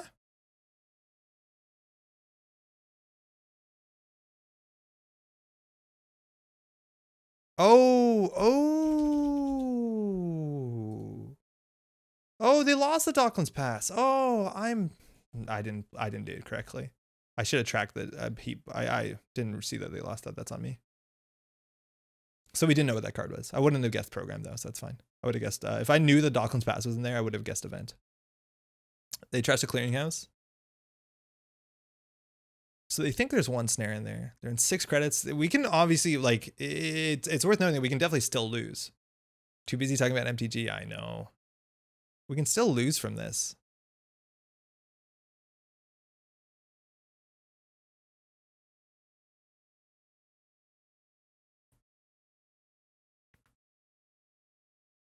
What are we discarding here? I like the Trickle Light a lot. Yeah, okay. Down here, the salt mine salt is a way of life.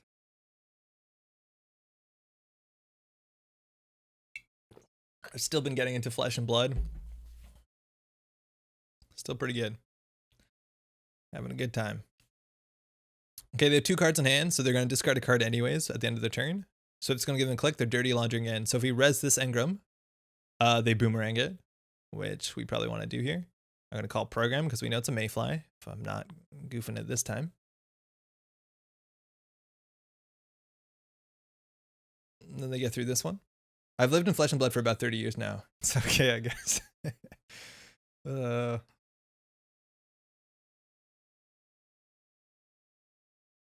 Single advance. Oh, hit a Project Yagiuda. And they have a click to draw, but they don't have a click to drop. They draw to the false lead. So they're at 4. They could win in a single access. A single access. Okay, now if we can do install advance events, we can take half their turn away. A smarter player.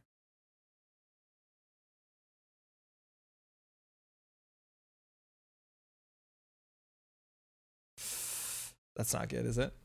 Discard multiple Genesis to poison archives. That'll get him. I don't know. We honestly could lose here into single access pretty easily. Deck is not a mill deck and you know it? No, it's not. I just want some time to score the false lead out. So they're having 4 cards in hand. This plays around technically Urtica Cypher. But now they're milling themselves out, right? They have to throw a 3 here. Should have advanced that false lead and score FL Neurospike. I don't want to advance this though, because they might run it. And they can get in there. And if they're on 5 points, like then we're really scared. Like I think we just click for 3 and throw at the Saisantan. Because the best thing we have right now is they don't want to run HQ. And then next turn we'll score this out. So we want to score this out, but also maintain 4 credits. Because as soon as we drop less than 4 credits, they can just smash HQ. We also have to watch out because they have inside job. Like there's a lot of ways that they can deal with this engram. Yeah, you see? And we could lose here to single access. We have real 3-pointers. I think we still know it's a fly. Is Ken good in startup? I don't think he's as good as the other options. I think Steve is very good. I think Ken is fun though. Trash a Ronin, so we're drawing an unknown card. Okay. All right. Fly. Yeah, I think Ken's really fun. This is also something we have to respect, because if we res something, you can de-res it immediately and take a tag, and we can't really interact with the tag. The tag is less scary in startup, I think. If you take a Ken deck and switch him with Zaya, you make no changes. Zaya usually does Ken's job better. Yep, no, I think so. I think the 1 credit every other turn is not as good as having a smaller deck and having Zaya's ability. Admittedly, 17 influence is nice. Zaya's been the most solid for my playstyles. I think Steve is probably the one I'm most excited to play because Steve is really fun and Steve is like an absurd amount of value. Why didn't you score the false lead there? Because I like to set this up. They could run this, and if they don't run it, we have access to Trickle Light. And Trickle Light honestly is maybe more impactful. Side would lose because their deck is illegal.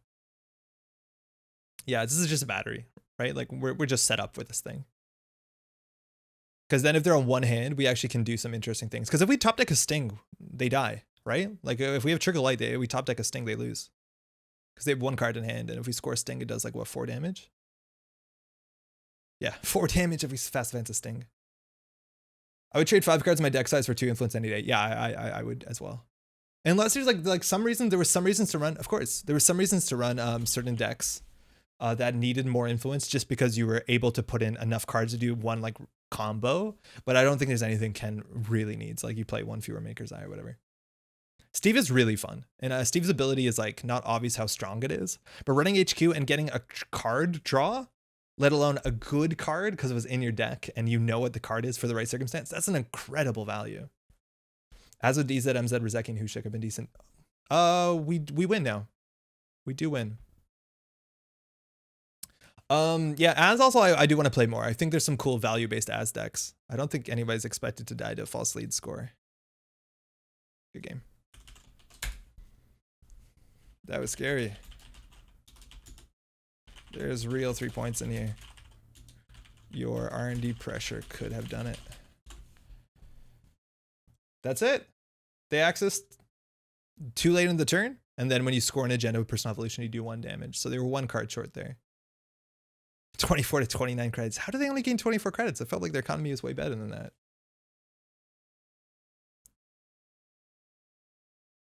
So the Sting actually was coming up. So if we scored that, if we trigger lighted it, if they didn't run, that was an option. But otherwise, looks like their 4/3s haven't ever mattered. We haven't drawn them, and both of them are pretty low in the bottom of the deck. Not that we wouldn't have shuffled.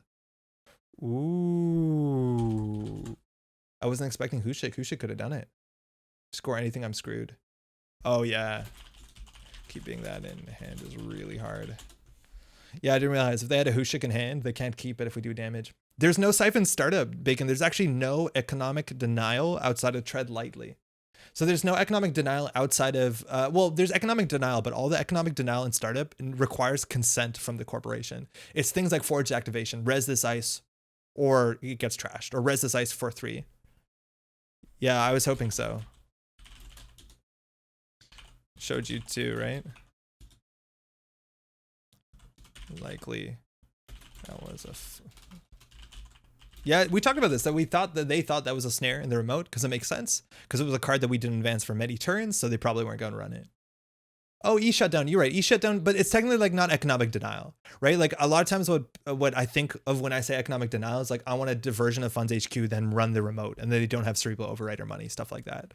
You're right. Economic and like things like Xanadu, stuff like that does technically count, but it's not the sort of like the idea is that if I end my turn with 5 credits, I can start my turn with 5 credits regardless, which is very different than a format that used to have a count siphon and diversion. Diversion is not in startup. No, it's in the Qatar cycle. Doof stands for diversion of funds, which is the reprinting of count siphon. It says it's a double run HQ. It costs 1 credit. Corp loses up to 5 credits. For every credits they lose, you gain a credit.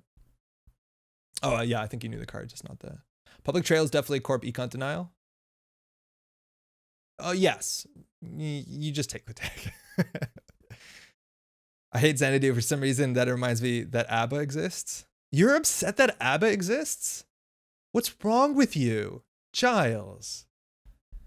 ABBA should be treasured. Come on. Okay, that is our stint with personal evolution, and honestly, had a good time. I think we didn't have to encounter. There was like one game where we were about to encounter how bad the agenda suite was, where we drew into 3 of our 3 twos, but we luckily won that turn, and we never had to draw into a vulnerability audit and really sweat. So while that actually looked pretty good, I think we got lucky. Like I think we did get pretty fortunate that we drew. Music taste is subjective. ABBA is a treasure regardless. Startup runner econ denial is very hard. Yeah, you see Chisel, and I think I have seen a bunch more Reyna. You see Reyna, Chisel, Xanadu, emergency shutdown, stuff like that. I think is the best you can get to it. I think Lou is very hard to play in startup or draw dependent. I think Lou is pretty solid in startup. I think Lou is even solid outside of startup. I don't think there's many cards outside of startup that Lou requires. I think you can build a competitive Lou deck besides not having Apocalypse. Publish it undefeated on JNet. So the next deck, oh, actually, no. We said to Diogen that we would play his deck. So I'm going to try this. And again, so the difference between this deck is that we have real 4/2s and we have no threat. Anything that we install advance in a remote server is an agenda or an Urkus, a Cypher, Snare. There's 3 cerebral overrider, which is really cute. Not a big fan of the Maryland, and we have fewer ice, and we have nothing that hard ends the run, which isn't 100% necessary. We never relied on that, but yeah, Tree Trickle Light is really cool though as a battery, but we still generally need to put something on the table unless we double Trickle Light. But let's give this one a shot. I'm just gonna update what's it called? Keyhole. So give me 1 second. You can't see what I'm doing because I'm in a different window, so it looks like I'm doing nothing, but I am doing something. Not having Friday Chip as Knob makes it harder with Lou and Startup. Yeah, I think Knob Curie is the one card that you really want, but honestly, having Keiko as a console is like not the worst. And then you just imp and Simul Chip aggressively, and Simul Chip is really good in the format. So I don't think it's the biggest loss, but you're right that it is definitely good. I still think he's playable. I don't think Friday Chip is like a world's winning card. It's just not a card that I've been excited about. I think some folks don't like Damage Pete because it plays different from the other corpse. Oh, was there a question about that? Oh, we're changing decks. So yeah, we're going to play one because Diogen posted the Facile list, which I think they're basically Facile in French means easy. So these are meant to be like approachable startup decks. And I think Diogen's been publishing a whole bunch of these. Diogen right now in our like local Montreal Netrunner Slack been talking about like building these 40 card decks, like straight 40, not 44. And there's been a lot of like conversation about them. So he definitely publishes a lot of things, but this is his version of it, which I think I've said some, I've had some, I don't know if criticism is the right word, but like I have my own feedback on it. So I'm interested to see how much of that lines up. Rebirth is not in startup. You don't want to rebirth Lou. Lou is fine. I think it's good when he's good, but I found him quite inconsistent. There's just admittedly some matchups where it's a bit more difficult. Yes, Steve Cambridge, mind you, is also like a really good ability against us because it is card draw. Run HQ draw a card makes it so much harder for us to kill with Snare. It's like a really good ability. I'm way more scared to play against Steve in this format than I am against Zaya. Do you think this type of deck being NP love, I heard so much people describing it as much? No, I don't think so. I think, as it was mentioned, that some people don't like playing against these net damage decks because a lot of the deck is just like, oh, I ran the wrong thing that was double advanced. It was a street blow raider. I feel like I lost. That's admittedly might be true. And playing online is a bit different where you don't have reads and it's less fun. But I think the sort of net damage decks that are more NPE are these old like grinder potatoes type decks that had no interest in scoring out points and just wanted to do enough damage to you that you'd lose the game. Those are not fun to play against because a lot of times the right move is not to run. And a good thing about this personal evolution deck is the right time it actually is, the right play is to run. I think if you put down a Stargate run R&D, we lose. So I did not integrate most of our comments. To this deck or to the 40 card stuff? Either way, that's really funny. Both coin flips and attrition annoy me. Yeah, attrition I think is less fun. Like the problem was against some of the old PE grinder decks, the best thing. Hey, of course. Oh, hey, no worries about it. No worries. I hope you have a good time. Best of luck. Have fun. Yeah, so I like that, at least the idea that the right strategy is to run in this matchup compared to some other ones. To the 40 card decks. Ah, bummer. Good, you too. Yo, OG, how's it going? I had a lot of luck using a slight variant on this deck. Swapped out Celebrity Gifts for Prana Condenser. I detest Prana Condenser as a card. I really think it's just doesn't make any sense to me. Trading our win condition for 3 credits is awful. I know people have success with it, but it's a hill that I'm consistently finding myself dying on. So check this out. I'll put this into a new remote. I'll res it in a turn, and then Tobal should trash it. And then I don't think we win at that interaction. We'll put this on HQ. We'll put this on R&D. Obviously, we can't afford both of them. I hate overdrawing and discarding his runner, even when it's the right thing to do. Oh, you definitely should be doing it. I quite enjoy PE, but specifically, how's it going, Spooky? As tempo rather than attrition, but it's hard to line to toe.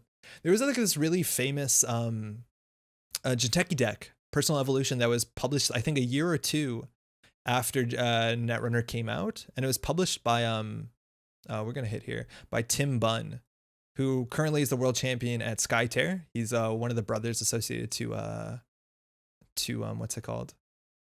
It never hits. Team Covenant. And it was a really cool deck. Okay, so they lost to Earthrise. It was a really cool deck that basically combined Personal Evolution's damage with things like Pop-Up Window and basically building this like click compression. That was the big idea that came up in the deck, is click compression. And those decks are really cool. A T tempo deck is why I got into Netrunner. Yeah, right? Zach Bunn is actually Tim Bunn. It's his brother, from my understanding. So now we could pop-up window this, but I generally want to pop-up window central servers. So like we don't have a play here because we don't have economy, because we've sunken 2 credits into this. I guess we got the 2 credits back, so no, not really. So right now I don't feel like we have a good play here. Like I just want to click for credits. They have a lot more money. We do know most of their hand. In fact, we know the entirety of their hand. No, they drew 2. So I think we're just going to click 2. I think maybe we do just actually end up protecting this and then just use this remote later. I think if people who didn't like the Jinteki damage decks just picked up a list and played it, they'd understand more of its shortcomings. Yeah, it's a lot more threatening on the other side of the table. Like right now, I don't feel good about what's happening, but our opponent is probably way terrified of all this like stuff. Wait, do they just lose? We know they have an inside job and a penny shaver, so it's unlikely they die here. I'm going to call event. Building removal into threats kind of blew my mind at a time. I got into Netrunner because the trash can icon. Oh, that's so cool to hear. Oh. Yo, Diogen, the list is perfect, man. The Maryland's the best card. I know. No worries. That's a rough face check. For sure. But I don't think we had, what is the chance of lethal there? We should have done it thing by thing. So we hit Class Act, Penny Shaver, and then Inside Job, which dealt the 2nd net damage. So we did 4 net damage. So it was 100% lethal. It was 100% lethal no matter what we called, as long as we didn't call program.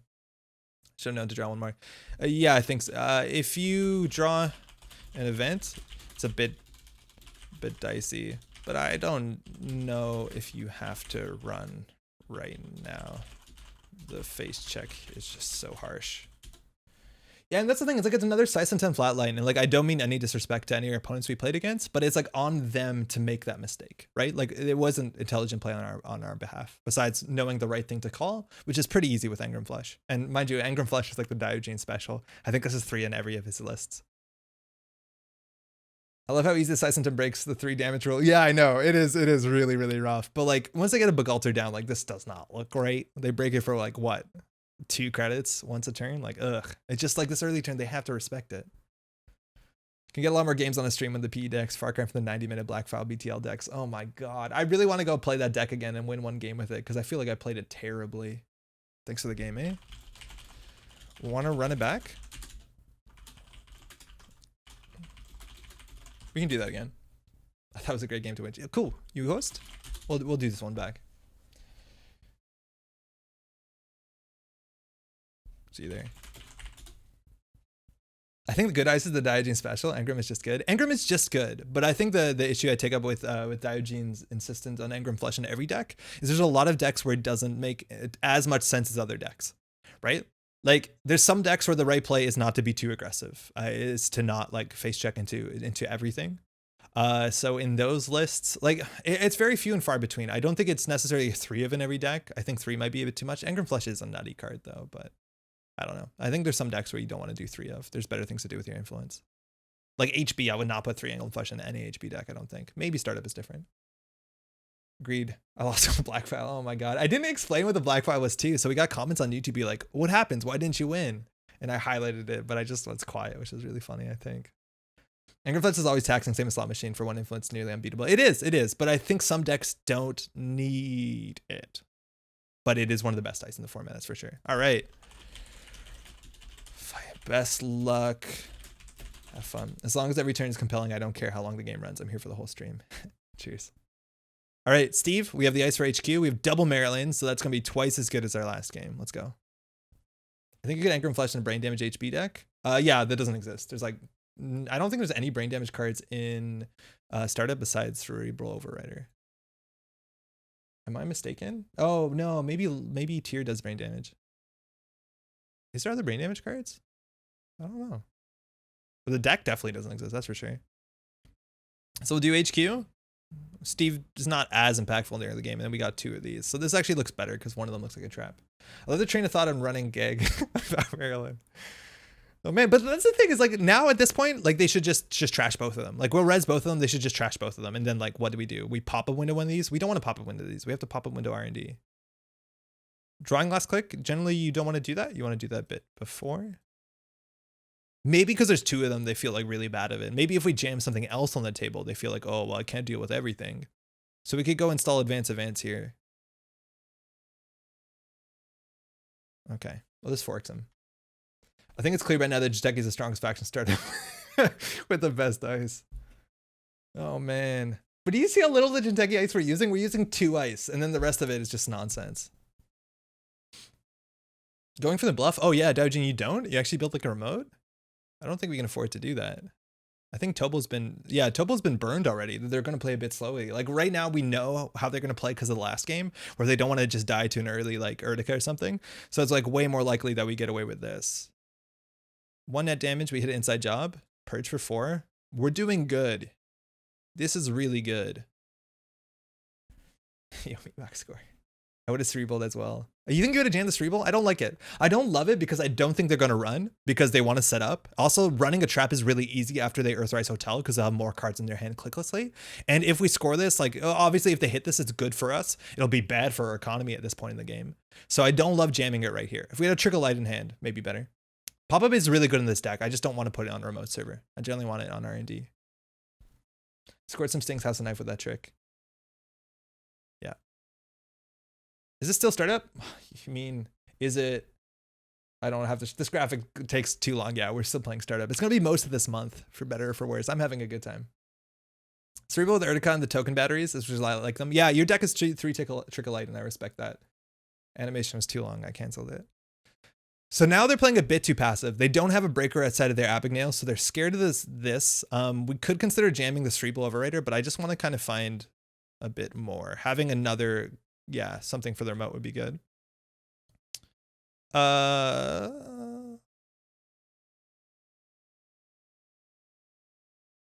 It's not amazing. Okay, let's go. Graphic is fine, worth the animation time. It's really long. Thank you, Thanos. Glad you like it.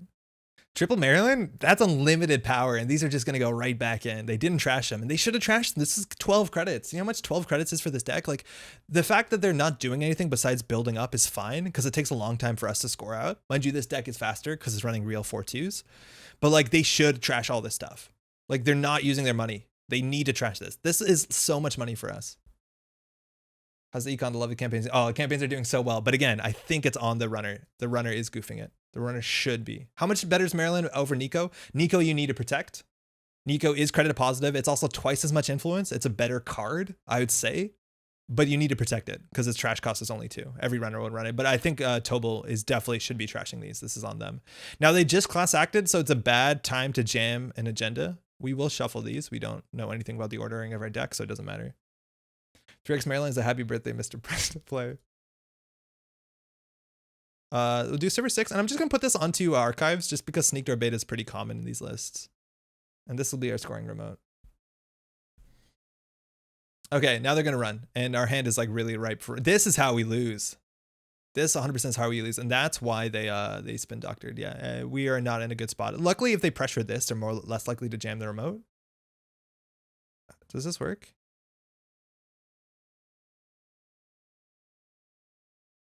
What happened? Oh, I'm way behind. Excuse me. Oh, the chat log. Let's see what they got. Saisantan Urtica Celebrity Gift. Neat. They probably trashed the Saisantan there. And they think we draw the Urtica. So whatever we jam in this remote server is a bit dodgy. They trashed the Urtica. Whoa. I guess Saisantan's not that bad for Begalter. Steeple Stargate spicy. Yeah, it's not what I expected, but like, this is a card. It's also worth noting that they're over MU. Not that we have a barrier. This deck doesn't have any barriers, and I think not having a barrier in the list is just probably not right. Like, forcing them to install a card that you can pressure with damage seems really good. We have enough money to res this. I'm gonna call event. It's expensive to break Saisantan. It's not. It's 2 credits. The first time a turn. If this hits agenda, I'll be upset. Any hit here will be upset.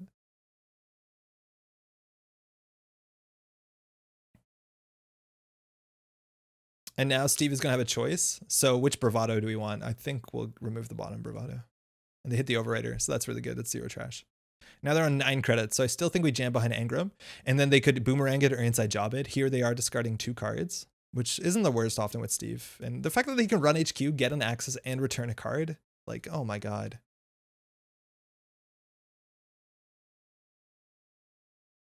I think we will lose. Because we don't have enough traps. I don't know. It's tricky, but I don't feel good about this board position. But this is where Tobal just sat up instead of trashing things, and that works out well for them. We have enough for this remote. I'm going to call event. And Stargate's going to be good. And they only see 2 new cards, if I'm not mistaken. I changed the Marylands for some Nicos, trading out pop-up windows for Tithes, and added Sprint to my list. Oh, that's neat. Sprint is actually pretty good. All right, 3 cards. Celebrity Gift, Saisantan Hedge Fund. It's 100% worth knowing we have legitimate 4 3s in this list, so the Stargate can end us. So far, we got pretty lucky. I think the Saisantan probably goes here. Hedge Fund. Oh, interesting. And double Saisantan, then it gets good, because Begalter's only first. I'm a sucker for the Brainstorm effect. This is where Stargate, since the most... Yeah, Stargate's really strong against P, that's for sure, because it doesn't actually access any cards, so none of your cool traps work. Hokusai Grid is a good thing for the deck, and I think you do have that. That's really nice for R&D if we draw it.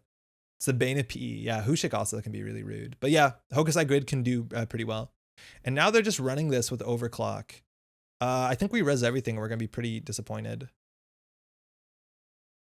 Luckily, this is pretty annoying, because they have to boost twice. This is 6 credits for each Engram who adds for 2. Engram is nutty. Just nutty. 6 credits for 2-cost ice. They could trash your breaker to bypass. But like they can't get through double Engram, so they're gonna end up probably taking 3 damage, which again we can't really capitalize on. Let's see how this goes. 6. And now we can kind of like scare them, because if this is Saisantan here, I think they could die. Oh, if it's a Saisantan here, it's unlikely they could die, but it could be really bad for them because they don't have the requisite 1, 2. Oh, no, they had 4 credits. Never mind. Man, maybe we jammed the Urtica here. Would have been good. Okay, so what do we want to get rid of? Legwork doesn't matter. We have a few cards in hand. Inside Job is pretty good. They have an Abigail as well. So, whoa. Is there 2 inside jobs? Why is it work? Why is that happening? That shouldn't happen like that. That's broken.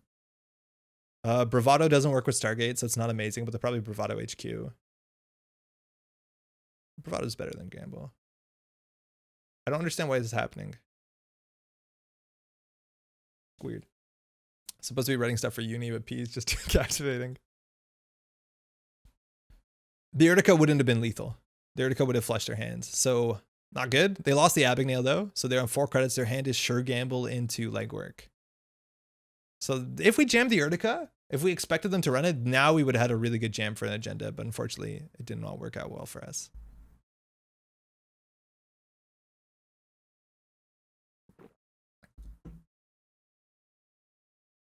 This is also awkward, too, because if we shuffle our deck, they're going to see new cards with Stargate, which isn't awful. Because sometimes that can like get us the pressure. Like, sorry, it can let us draw into something they don't know about, which can be good, but it does shuffle the deck. Battery online, yeah, that's why I'm jamming this, because this is our battery. And I'm hoping they inside job this or something.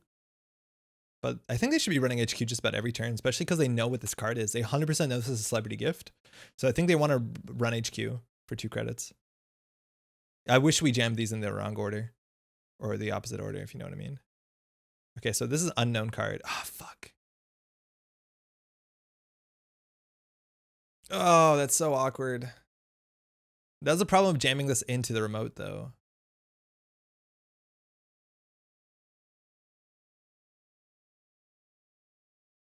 Okay, so hopefully we draw into a trick or something.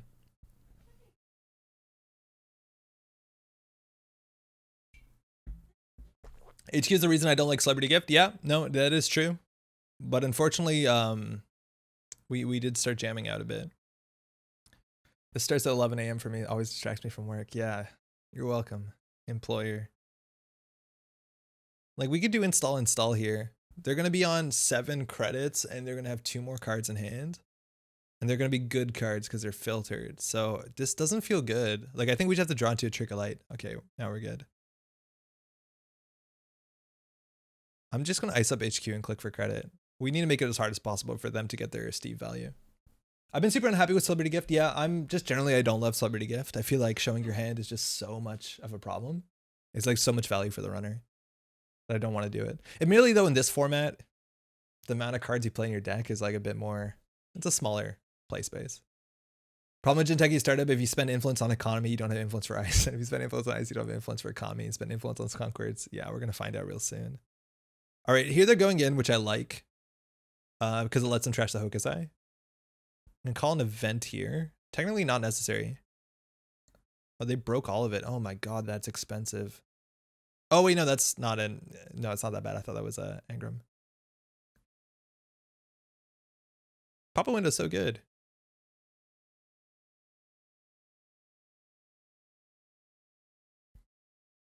Okay, so we hit a legwork. That's the one card we knew in hand.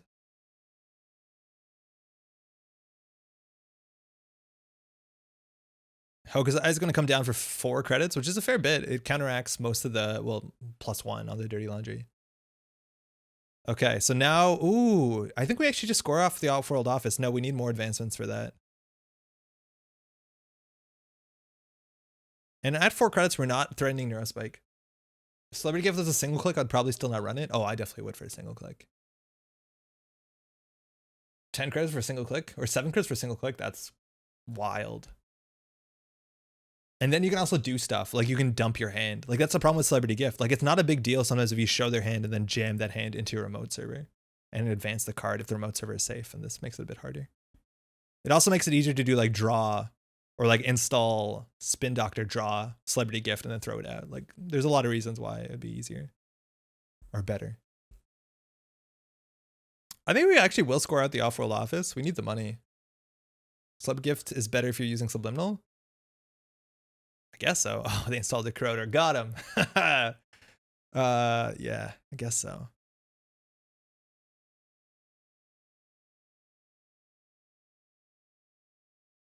Okay. What? Whoops. So that just doesn't work the way that I think it does. Choose one install card you can advance. Okay, I did it in the wrong order. It's target, then source. So do damage, gain 7. We hit another legwork. Okay. Yeah, we for sure did it backwards. Yeah, Jester, YouTube went down. I'll try and fix it after, but our restreaming thing that we built, apparently it just lost connection for a second. I did it the other day and ended up with a very advanced cut. So we're gonna fix this on YouTube. We'll record the stream and put it back up. I don't know how to do it. We'll figure it out. Trickle Light and Wayland's pretty fun. Trickle Light and Wayland's awesome, and that's like such a big difference in Wayland. Is Wayland has so many different win conditions. This will be expensive. That you can have like fast advance. In theory, you can have punitive. That doesn't really work in the same deck, but it's good. Having additional win conditions is amazing. I'll watch on my phone. Hey, cheers. So this cost them 6 credits. They gain 3 back, 1 with the penny shaver and a card. So it's honestly not that taxing. Yeah, Trigger Light I think is a really big deal in Built to Last. It's 10:55. I think we'll have time. You can have this legwork. They hit the Spin Doctor. That's a bummer. We definitely wanted that. I think it's our second Spin Doctor that's been trashed. Do you ever critique viewer decks? I've been trying to get Archer to work in startup, but I think I'm only winning because punitive is so strong. I definitely do. I wish I had more time to have like a formal thing where somebody can submit a deck and I can play it and give feedback and make a video. I think that would be the dream, to do like a deck doctor thing. But generally, if you just throw the deck list in the Twitch chat, or YouTube chat, it's generally better between games because it's hard for me to bring it up mid game. I definitely will talk about it. It's an absolute pleasure even to do that. So don't hesitate. So we know they have a legwork in hand. So they can sweep HQ. They should know that this is a celebrity gift. They don't know this card. And we really wanted that Spin Doctor because it like we wanted to shuffle in those 2 Trickle Lights. So that's a bummer for us. Maryland. Ugh. I would not. Even Biotic Labor for this list might be interesting. But I guess we need the money and Maryland helps us get there. More Maryland, more power.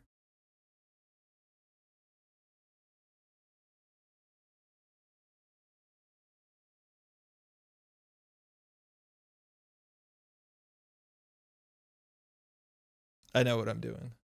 Fun places to get tips and comments are GLC and Internet Protesters or Montreal Netrunner Slack. Yeah, there's a lot of communities that will give you feedback. Green Level Clearance is fantastic.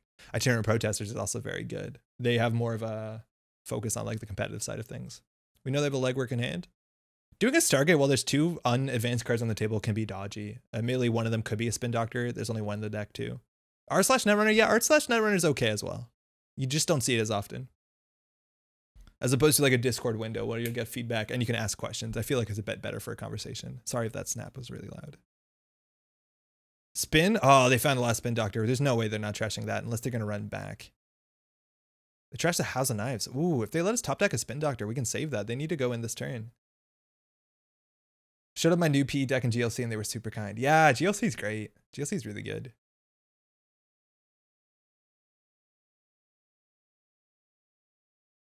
Boomerang on the Archives ice. Oh, they're going for the remote. I told you.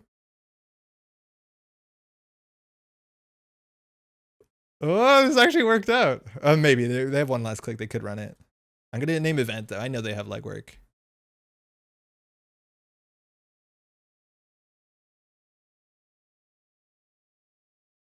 Totally. You got it. So they also know that this isn't a Spin Doctor. Admittedly, we haven't seen a single snare all game.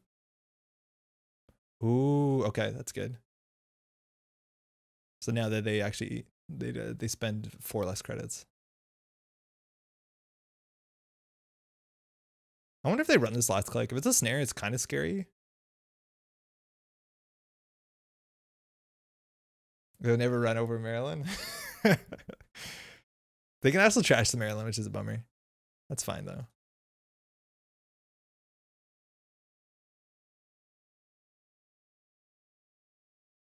Do they run last click?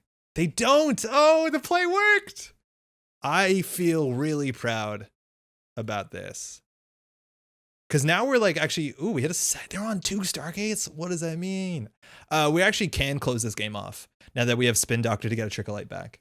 Now they could legwork the Spin Doctor. We do have this House of Knives, so we don't really set up a lethal. Putting the agenda out the remote, the Maryland in the remote. Maryland is so powerful.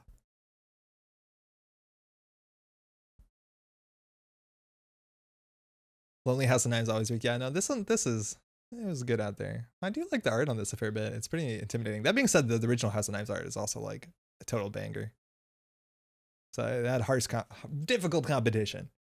And I think it showed up pretty well to that contest. 12 HP to go. Yeah, you're right. It's a bit different though, because Steve does draw cards on HQ, but yeah, that's, we just need a battery and a lot of money. I'm gonna put this in the remote server.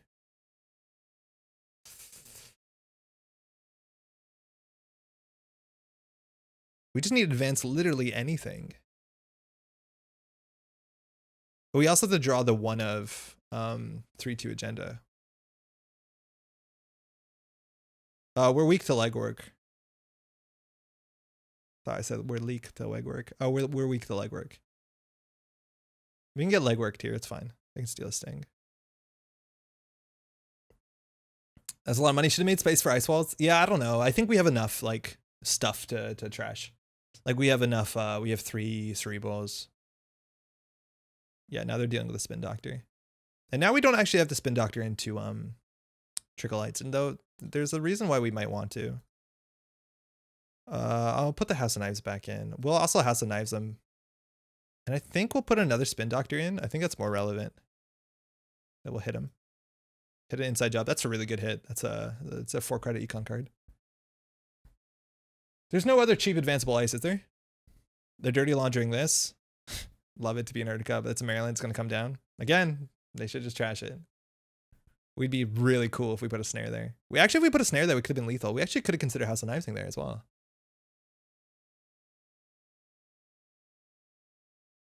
How many Marylands have we lost? 2. I've never seen anybody Spin Doctor back in Marylands. Are we getting to that point?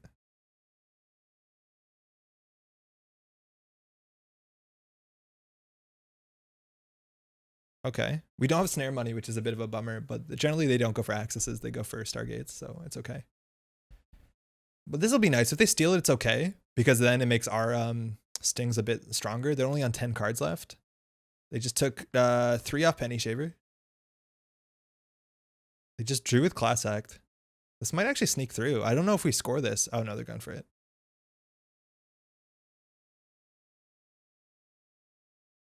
Let's see how this goes.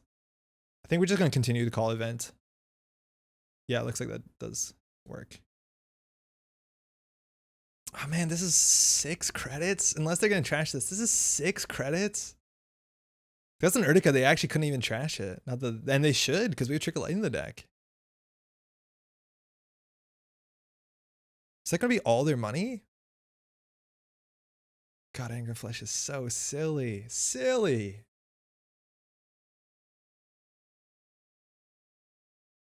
We hit a Boomerang, that's good. And a Sting is going to do 2 damage, so they lost a Mutual Favor and the legwork.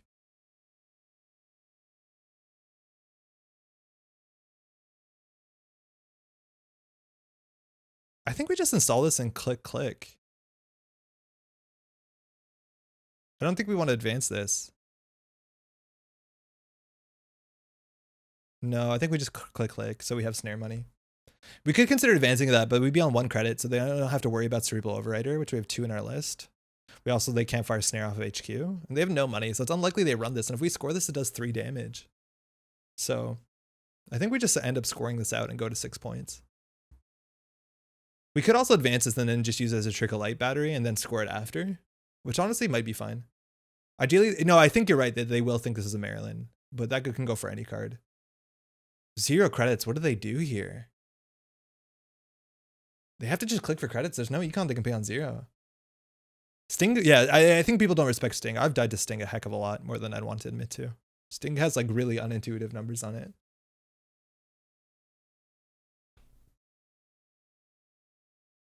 So this will do 1-2 damage. No, this will do 3 damage, yeah. And then I'll put him down to like what? 4 hit points. Celebrity gift. I think we leave this. Nah, I'm just gonna score it. This will hit a boomerang. The order doesn't matter. We hit boomerang, Earthrise. Okay, so they're on 4 cards. I got a max damage sting for the first time the other day. Felt great. Yo, San, I've never done that. So we can't fire Snare. They're down to 4 cards, so we can hit one of them with House of Knives. And they're only on 3 credits. Like, what do they do? How many overclocks have they played? They've played all 3 overclocks. Inside jobs are a bit different. I do not want to score that. We're on game point. So they have to run literally everything. I think they have 1 more boomerang. Boomerang, boomerang. Yeah, they have 1 boomerang in hand. Oh, wow. I'm going to call hardware because I know they have boomerang. Oh, this is not Engram Flesh. Never mind. It's not going to fire.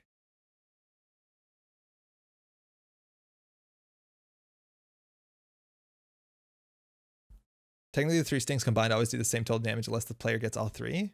Wait, actually, is that how it works out? They trash the sting. They saw House of Knives on top, so they can get 3, 4, 5 points if they really go aggro. Oh, we forgot a House of Knives token.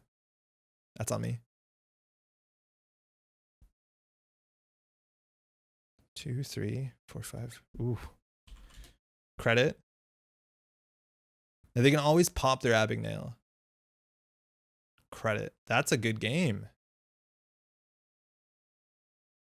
We actually scored to 7.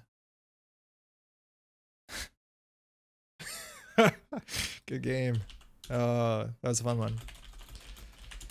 120 to 49. We have no economy.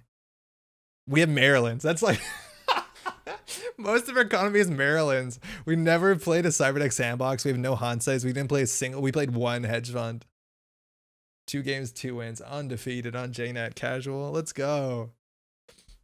That being said, like, you see the difference with this list. Like, I like the other list more because we can jam more consistently. This we like iced up. We actually honestly iced up, and I feel like the other list doesn't. Maybe we just drew awkwardly, but it's not the same thing. But yeah, it seems fine. 100%. Yeah, and I think 100%. They just goofed it. They didn't trash the Marylands. If they trashed the Marylands, we wouldn't have had a game. That early game when you were setting up, you should just nuke my econ. Yeah, they should just trash Marylands. And if they trash the Marylands, it's a totally different game, unfortunately. Like, they should have just trashed all of them. Yeah, for sure. Maryland VP, MVP. Finish my write-up on MRB. Take a look. Yeah, I will. It's 11:07. I think we will have time just to play the other person's deck that we saw, the other PE deck, just to take it for a spin because it has the sort of Neurospike, but we won't have time to build a deck, I think. Yeah. There's nothing they can punish on runs. No HHN, no reprisals in startup. At least, even out of startup, if it's a Maryland campaign, I wouldn't be scared to trash it in Jinteki. Share my list? What do you mean? It's on NRDB.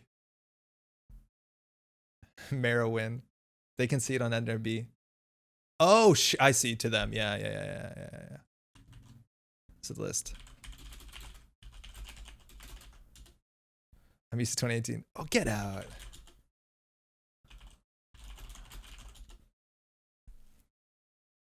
Your comment about how you would have lost if they trashed the Maryland is what Whiteblade meant about Runner having a stroke. Yeah, I feel like the way that Eric put that is pretty tasteless. But yeah, that's exactly it. Like the Runner has to goof it for that card to be good. And we've seen a couple Saisentan like misplays, like face checks into them that aren't necessary, and like you will get those wins, and you'll get those wins on Jinteki.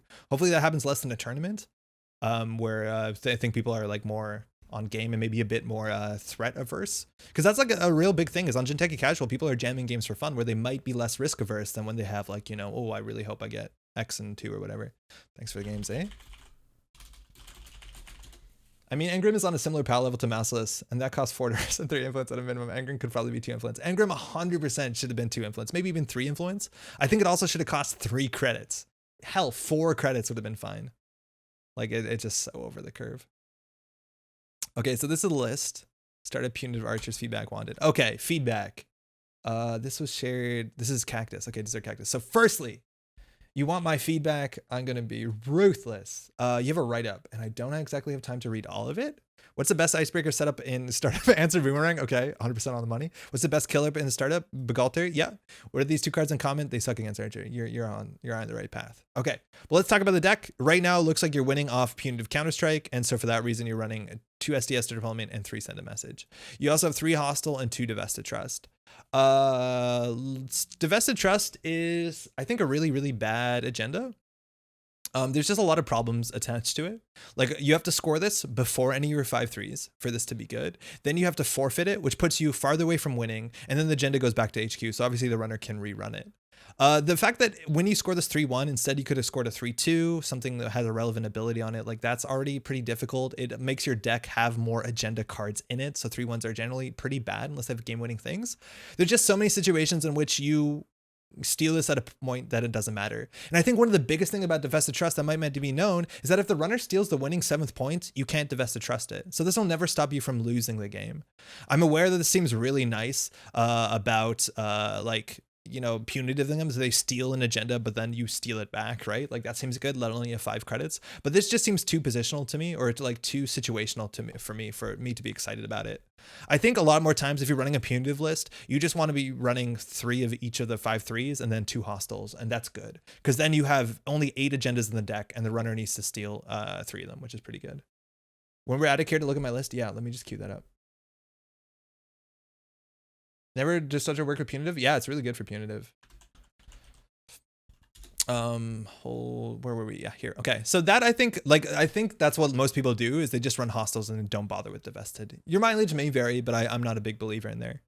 Otherwise, you have it's worth noting building a better world. It's not an identity that I love. This ability, if you play every single transaction in your deck, is subliminal even a transaction? I doubt it. No, it's not. If you play every single transaction into your deck, you are now making a lot of money. You're making on this like 1, 2, 3, 4, 5, 6, 7, 8, 9, 10, 11, 12. So if you play every single transaction in your deck, you make 12 credits. And that again, maybe that number goes up because of Spin Doctor, but let's be honest, you're not going to play every single transaction into your deck. So the ability to maybe get 12 credits within a whole game, compare that to Built to Last. That is a 40 card deck, so you can play fewer cards, let alone your ability will usually be more relevant and fire more often. This is just one of the this is like a core set original Wayland identity, and I'm just a bummer that this hasn't been replaced with another identity. It's not a very strong identity. Obviously having money works with your win con. It's very explosive, and there's some really nice reasons that you can do like hedge fund turn 1 into government subsidy. Like that's worth saying. That the fact that you can do that is super cool.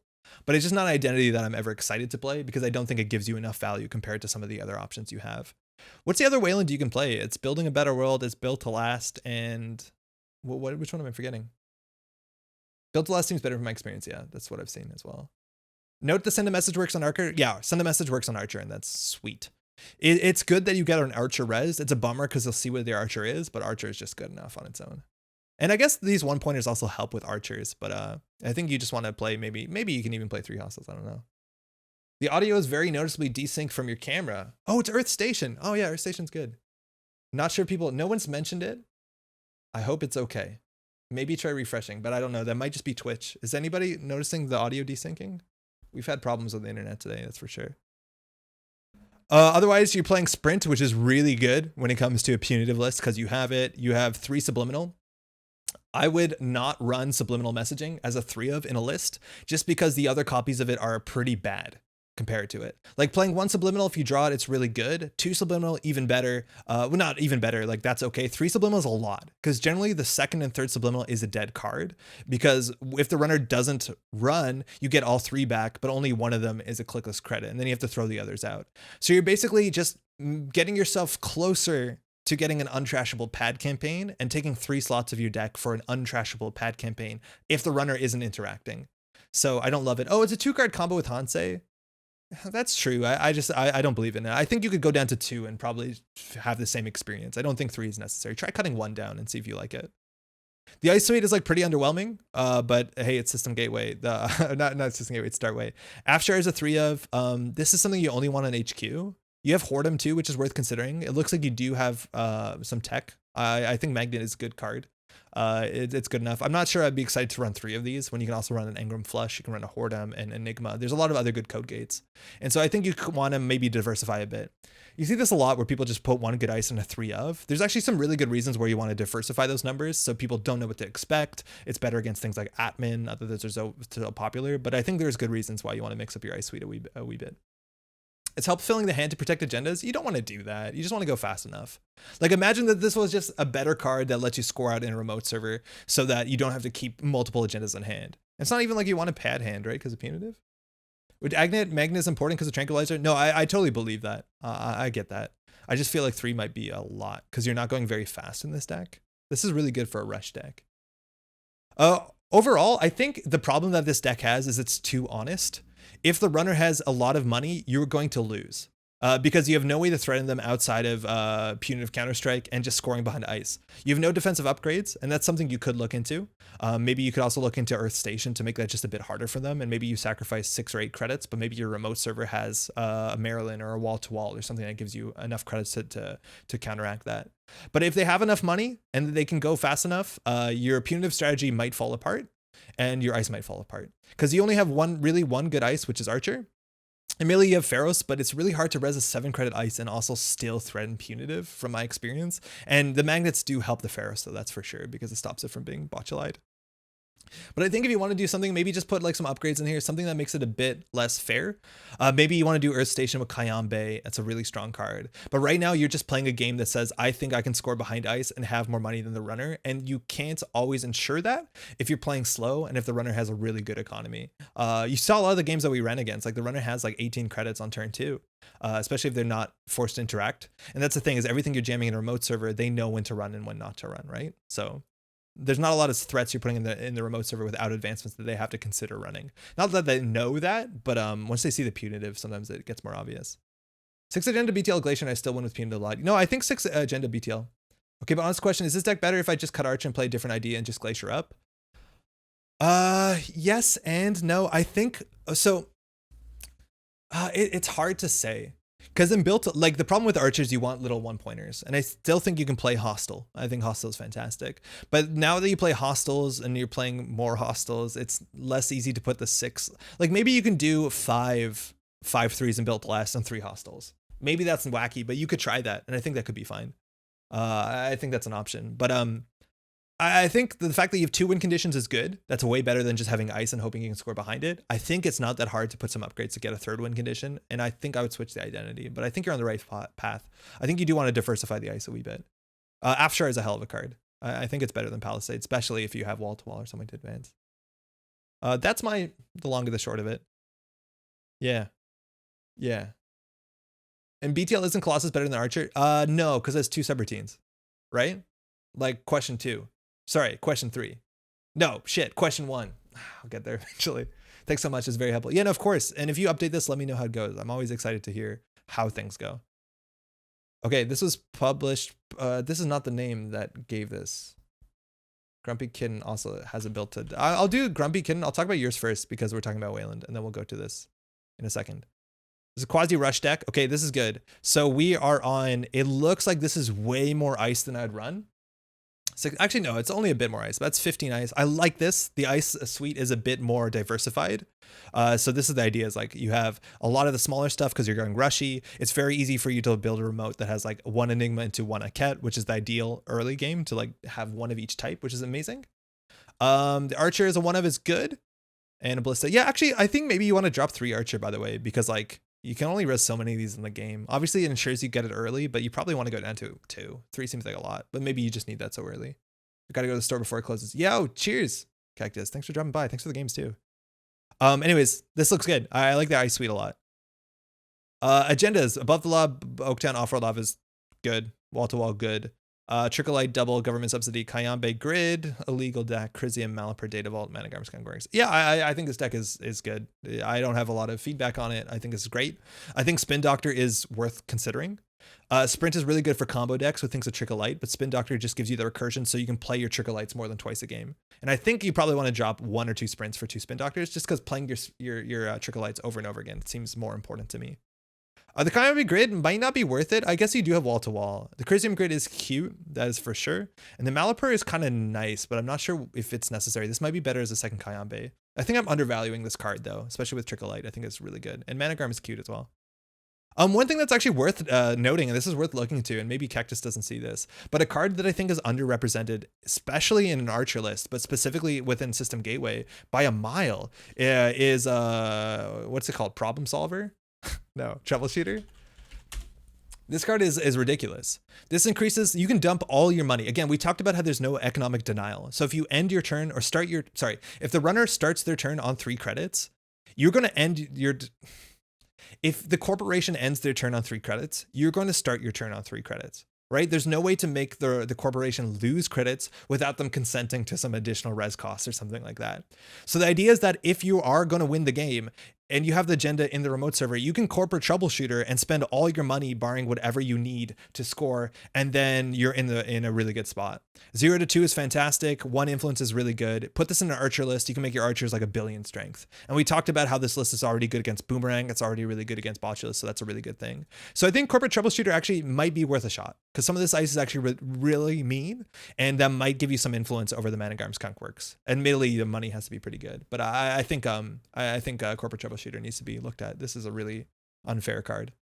No, this looks good. I like it a fair bit. Okay, who posted this? Let me just check. Sorry if I'm missing a bit of chat. This is Basasson. That card's insanely good with Anoetic. Yeah, it seems really good. So this is a PE deck. It's very similar. It's very, very similar to what we just played. In fact, this is very, very, very close to Diogene's list. Where's the facility list, right? Like Agenda Suite, Cyberdex, House of Knives, Longevity, Off-World Office, Yagi Uda. It has the Yagi Udas, which I don't like as much. They're easier to score, but it's not an agenda I'm excited about. 3 Cerebral. It's running Nico over Maryland, and I do like the Marylands better. You have to ice these up. Again, for 2 cards, the runner should trash this on site. 3 Snare, Spin Doctor, Urtica. Hot to Review, Hedge Fund Sprint, Trickle Light, Hokusai. So this is very, very similar. For what it's worth, our economy was pretty rubbish. We made like 4 or 5 credits through the pop-up windows, and I like that. I'm not a big fan of Nico campaign.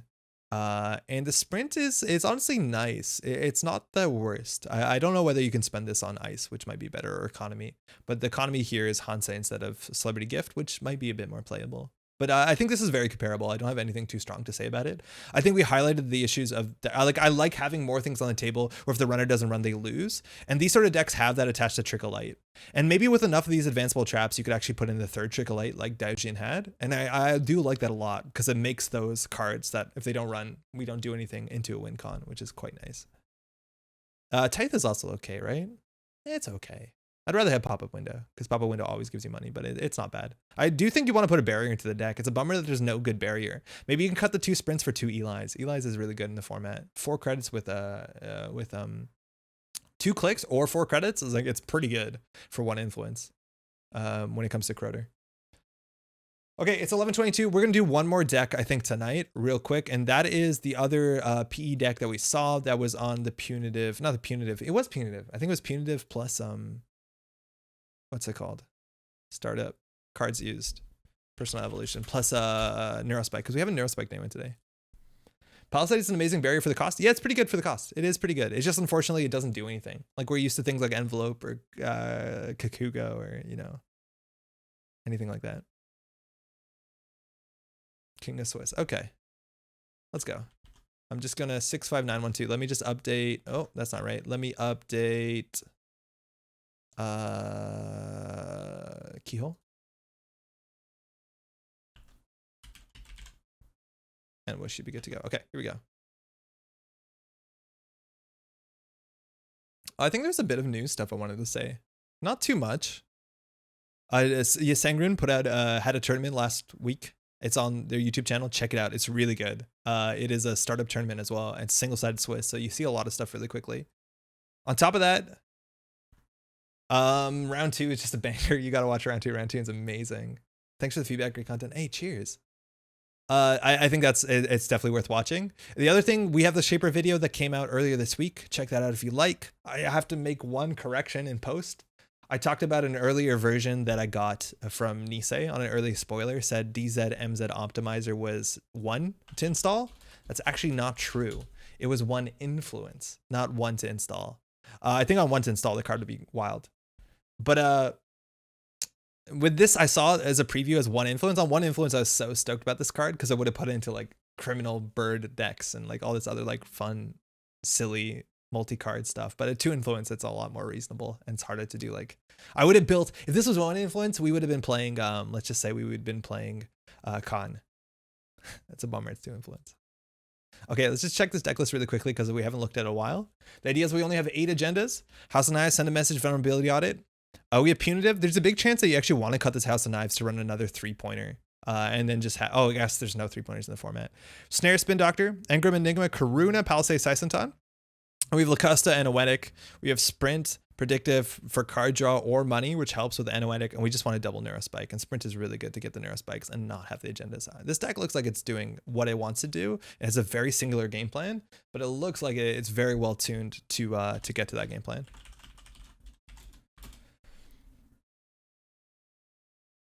Gotta go. Thanks for the games. Take care, all. Yo, Grumpy Kitten, thanks for dropping by. Enjoy your week, huh? Okay. I find it funny that this Jinteki card is never used in Jinteki. Well, it is used a bit in Jinteki. I just feel like, yeah, it's a lot harder to get value out of it in Jinteki compared to things like Re-Education or CityWorks Project, which are just goofy. Re-Education's so goofy. It's so strong.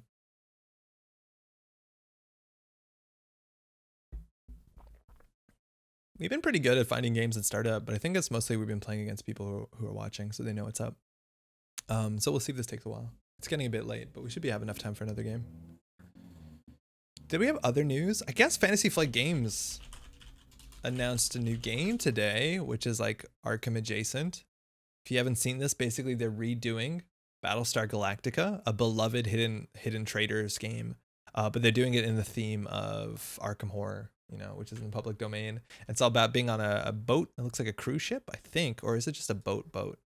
And it's that sort of like hidden trader. Some people are human, some people are hybrid.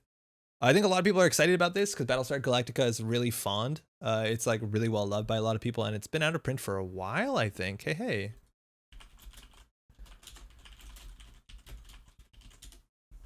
Yeah. Also rip Mythos packs. I'm so excited about that. I'm so stoked about the future of Arkham Horror, living card game. It's BSG without BSG, meh. Yo, Face, how's it going? Yeah, some people really like Battlestar Galactica. As someone who plays Arkham Horror LCG, I'm not particularly excited about this theme, but I haven't seen Battlestar Galactica, so I know it's good. I've heard good things, I just haven't seen it. Never get to be Cylon. A few things are missing compared to BSG. Are they? BSG also has had a lot of like updates over the time. So punitive, we need 2. This deck is a bit more tricky to play, I think. Maybe I'm more at home with traps.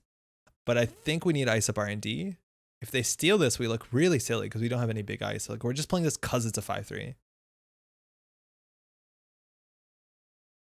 Yeah, I don't feel good about this. I think we will ice up HQ. I don't want to ice up HQ against Tau. I'll draw once.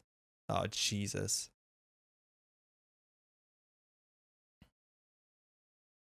I think we might need this for the card draw. No, we'll just take the money. Then we'll try and jam 1, 2, 3 next turn. Not just thematically, that is. Feed them punitive, but we need 2 punitive.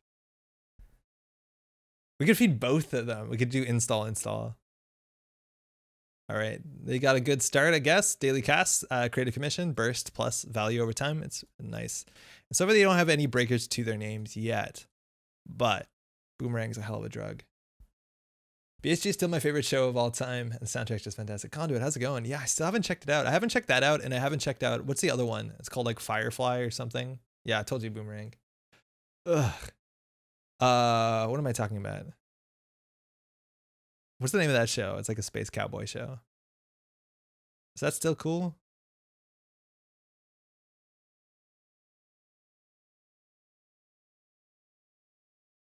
Now we have to trigger they have to trigger their scored first. So they have to reposition the ice before we free res it. Okay, so the Enigma is on R&D. It's Firefly. It's okay. It hasn't held up as well as BSG. Yeah, bummer. So we hit a Oiler. I'm not gonna res. Maybe I'm wild, but I don't want them to know what our ice is. If they install one card, okay, I guess we have to top deck Punitive. If they steal a 3-pointer here, we can kill them. If they hit a snare, we can kill them. No, okay. Cowboy Bebop, Firefly, the Space Westerns I know of. Cowboy Bebop, I enjoyed. We have one top deck into Punitive. Damn it.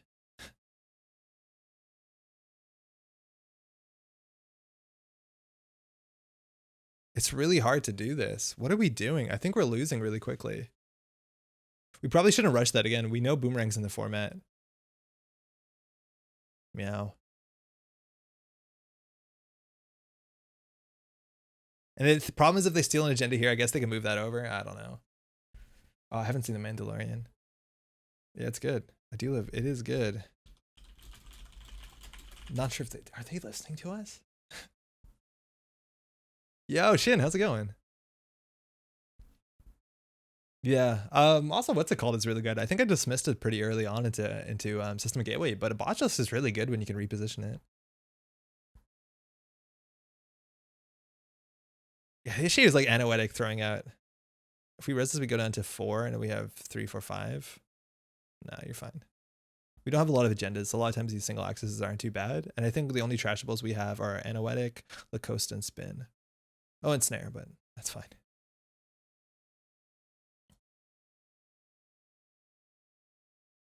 Ugh. We have to set up Neurospike.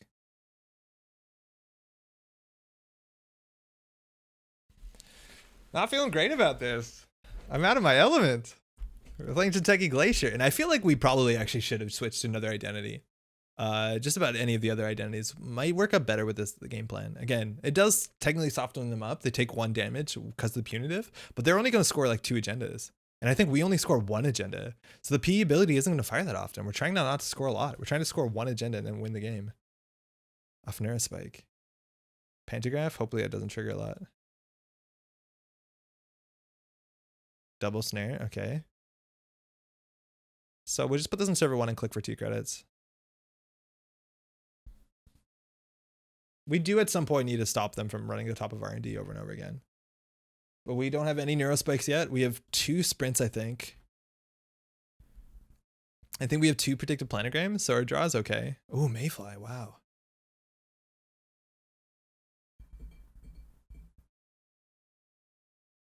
So this is 3, 4, 5, and then 6, 7. So if they steal this, I think we only res the Engram Flesh. But we need to call this correctly. I mean, we need to call event. Because if they break this, they're if 2 events hit here. Oh, we can't punitive. They're way too much money. Euler, Rizeki, Hushik. Okay. We just don't have enough money. And if they steal this, we lose because we can't punitive anymore. We'd have to Philotic, or not Philotic, Neurospike.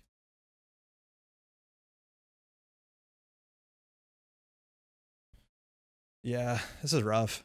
Yeah, we have to Anoetic, Floofy. Now we do know their hand. It's Euler, Rizeki. The Void, it calls.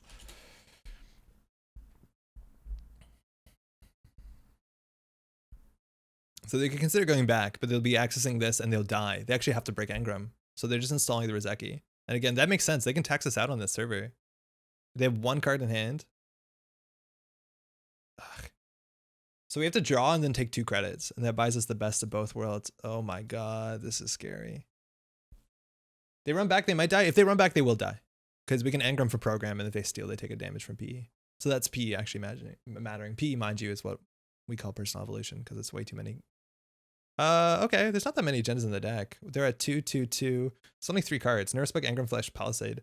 So they can't trash any of these, so they just end up shuffling the deck. They do know we're on Neurospike, but this is not going to connect.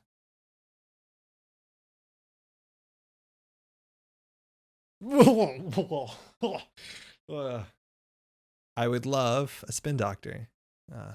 Can't play that, that's for sure. Oh, hey. That's interesting.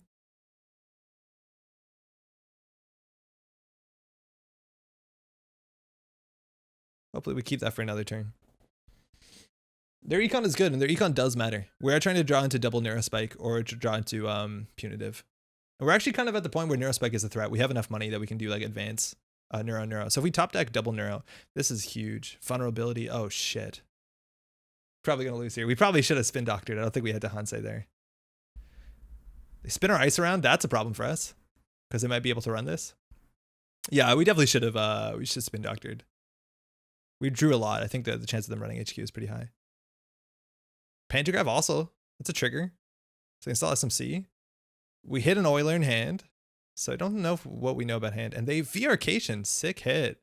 So 16 credits. There's no way they will punitive them.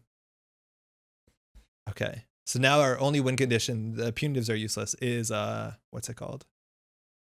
Is Neurospike. That's not Neurospike.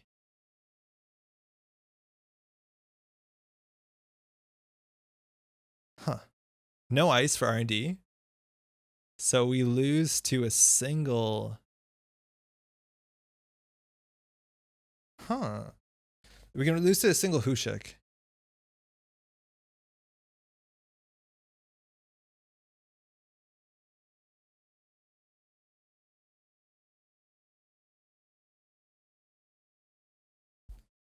So we want to throw this out. We want to throw this out. So we can probably just click for credit here. Yeah, that's good.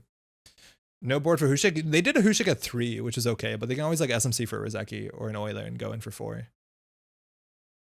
Admittedly, if we res this though, they'll probably use their. Oh no, they just use their Mayfly, so they'll have another.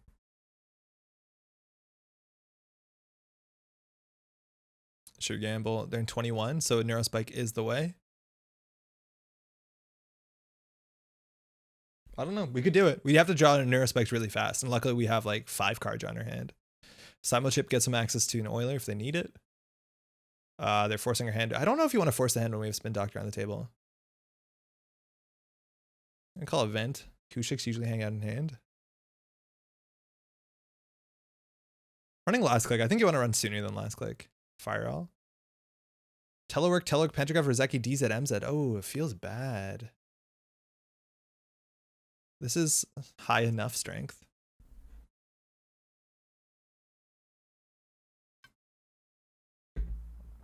Grota coming down, breaking this for 3 is not that bad. So I'll throw out this. I won't throw out Snare. Okay. Neurospike. No, hedge fund. Okay. We'll draw 3. Ah, it's such a bummer. And this thing's actually a liability. I don't know what to do. Now they're at a 4. What's it called? A 4 Hushik? We have 2 Hushiks in the bin. We know their hand though is double telework. What's in server 1? It's a send a message. We're in Neurospike list. How's it going, Young? We're just trying to build it up and get the Neurospike combo in hand. I think we'll draw once more. Oh, that's good. We can Hansei review out. I think we want to get rid of the 1-pointer. I don't know if they have HQ pressure. We've seen their hand. They don't have HQ pressure. So I think we can keep it in there. We just want to make sure we have enough cards in hand and money. The issue is that they can run this actually a fair few times. So having another Spin Doctor on the table protects it for another turn. So they could, like, I think they're just going to run this 4 times for the win. So having this helps. Immediately if they run this in the wrong order or the right order, it gets a bit awkward for us. Yeah, this is good. Because we can't, we're 2 credits short of protecting this every single time. Yeah, I don't think we win this. Well, my Ashes game with time enough to watch Andrews. Just in time. Oh no, this comes down and breaks all of these for 3 credits. They don't have to break subroutines. Yeah, we actually need 2 more credits here. So we probably should have played. We realized the play a bit too late in the turn where we needed to get Spin Doctor, but we also needed to play money. And this is a real threat of Spin Doctor. Celebrity Gift, Hansei. It doesn't really matter. We have to throw all of them out.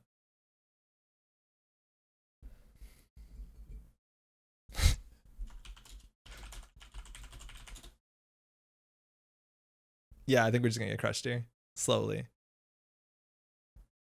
And it's really good. Euler's really good at checking the Urtica and running over and over again. Or not the Urtica, checking the Anoetic, because it saves 2 credits every run.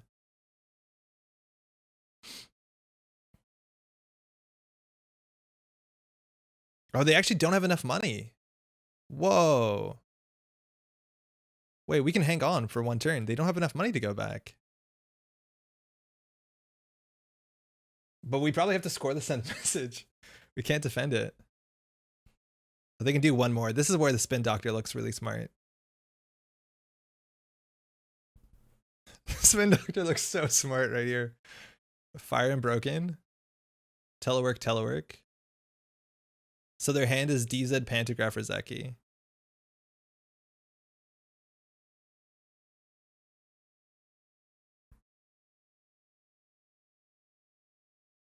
Okay, let's do a skateboard trick. Shuffle these back in, which in theory, actually, we shouldn't. We should shuffle other cards back in. Predictive Planogram see them best because they're playable econ. Because we're resing this to get 2 more cards. Got him. I've had that happen to me once. You remember about that?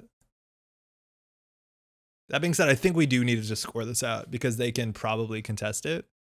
We know that they don't have to break this. Yeah, I think we just have to score it out, unfortunately.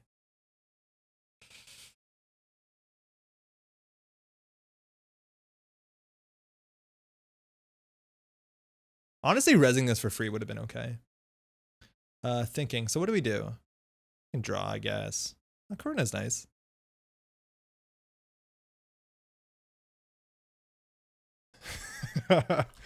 We did. Yeah, we don't have enough money. I think we do have to score it. We'll get the credit at the Karuna for free, though.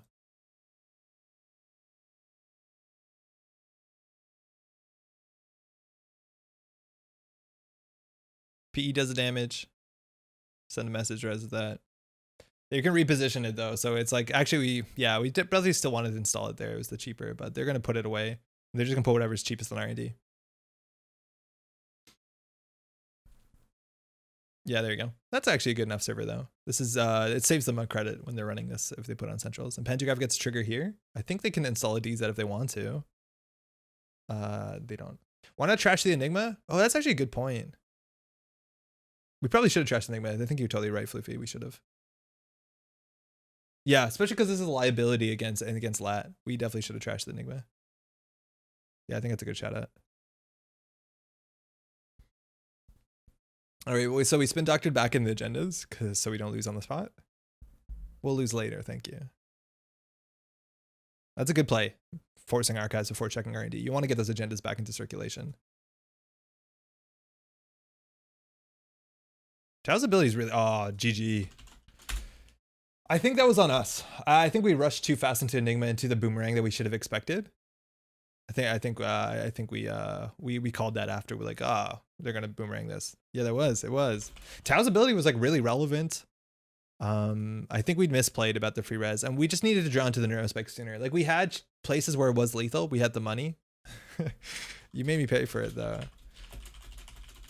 Which I respect, and that's like such a big problem compared to. And we talked about this. If you look at the Jinteki card pool in startup compared to some of the other card pools in startup, our ice suite is like, this is the most taxing ice we have is Sight Suntan. And imagine we just had something slightly better on the remote server that wasn't Engram Flush into Palisade. Sorry, this is our most taxing ice, Engram Flush. Like as soon as you have like a Toll Booth, or as soon as you have like an Anansi, and one of those is in the format, you have to spend influence on it, then like the Anoetic gets really out of hand. And that's why you don't see a lot of Jinteki decks doing Anoetic Void, because they don't have the ice to support it. Where you're much better playing HB and then putting the Anoetic Void on top of a Managarm, let alone behind better ice. So yeah, it's a bit of a bummer. But we almost got there. If we drew a bit better, we might have been okay there. And it's worth noting that there's only like what? Immediately we have a bunch of 1-pointers, and I think I would actually cut one of the 1-pointers for a legit 2-pointer. Hey, you too. Just so we have fewer agendas in the deck, because the House of Knives, like, we're not trying to score. Maybe even gonna cut these 2 1-pointers for another 3-pointer, but there is no 3-pointers in the format. So I think you want to cut these for another 2-point agenda, just so you have less agendas in the deck. Because it's it doesn't really matter which agendas they score. Unless they steal both House of Knives, it doesn't matter. Because if they steal 3 agendas, they win. Again, unless they hit both House of Knives. All right. Honestly, we had a pretty good time playing Jinteki in startup format. And I think you have to play the traps. Again, we played one game, and I don't think we played that perfectly. So I'm not going to like dismiss it. I think that deck is probably still pretty strong. I think it's a bit trickier to pilot, or at least I'm a bit more familiar with these. But these sort of deck lists, the PE deck lists that have traps, always a lot of fun that have that sort of like, you know, Cerebral Overriders landed today. You have those cool. We never clearinghouse someone, but we did Ronin someone. Double false lead Ronin. Oh man, that's art. Thanks for playing my deck. No, of course. That's gonna be it for today. I gotta figure out how to get the VOD up on YouTube because that's a bummer. I don't know if I can download it. I think I can download it from Twitch, so I'll stitch the things together and we'll get it back up on YouTube. That's largely it. I want to give a huge shout out to everyone hanging out in chat. Everyone hopefully having a good time. Everyone we played games against. Everyone hanging out. Maybe eventually watching this VOD on Twitch or on YouTube. We'll get it fixed. But I think that's largely it. We'll be back in a week. I am not going to put the Wayland video through this weekend. It's going to be next weekend, so we're going to wait 2 weeks on it. It's my birthday this weekend, which is really exciting. It's also Pat's birthday next week, so it's really nice. So I'm going to be a bit busier this weekend. So the Wayland stuff is going to be a bit later. After that, I probably want to put together a video on startup, talking about what win conditions is on startup. And we'll go from there. I do want to do some replay reviews. We promised to do that. You running next week? Yeah, we'll be running next week. We played Corp this week, so we're going to try and alternate it. So I don't know what we'll play as a runner. We'll figure it out. Happy almost birthday. Thanks, Tobel. That's it. Happy birthday. Thank you, Floofy. We'll be back in a week. Happy birthday. Oh, thanks, everyone. Cheers. I really appreciate it. It's really kind. We'll be back in a week. I'm going to go take some time to sort out this whole YouTube thing because it's a bit of a nightmare. Give your best wishes to Nana. Hopefully she's doing a bit better. Her cat is a bit under the weather. We had to take her into, Maddie took her into as an emergency today. She's doing a bit better. So all the best. Send her your energy. See you in a week. Ciao.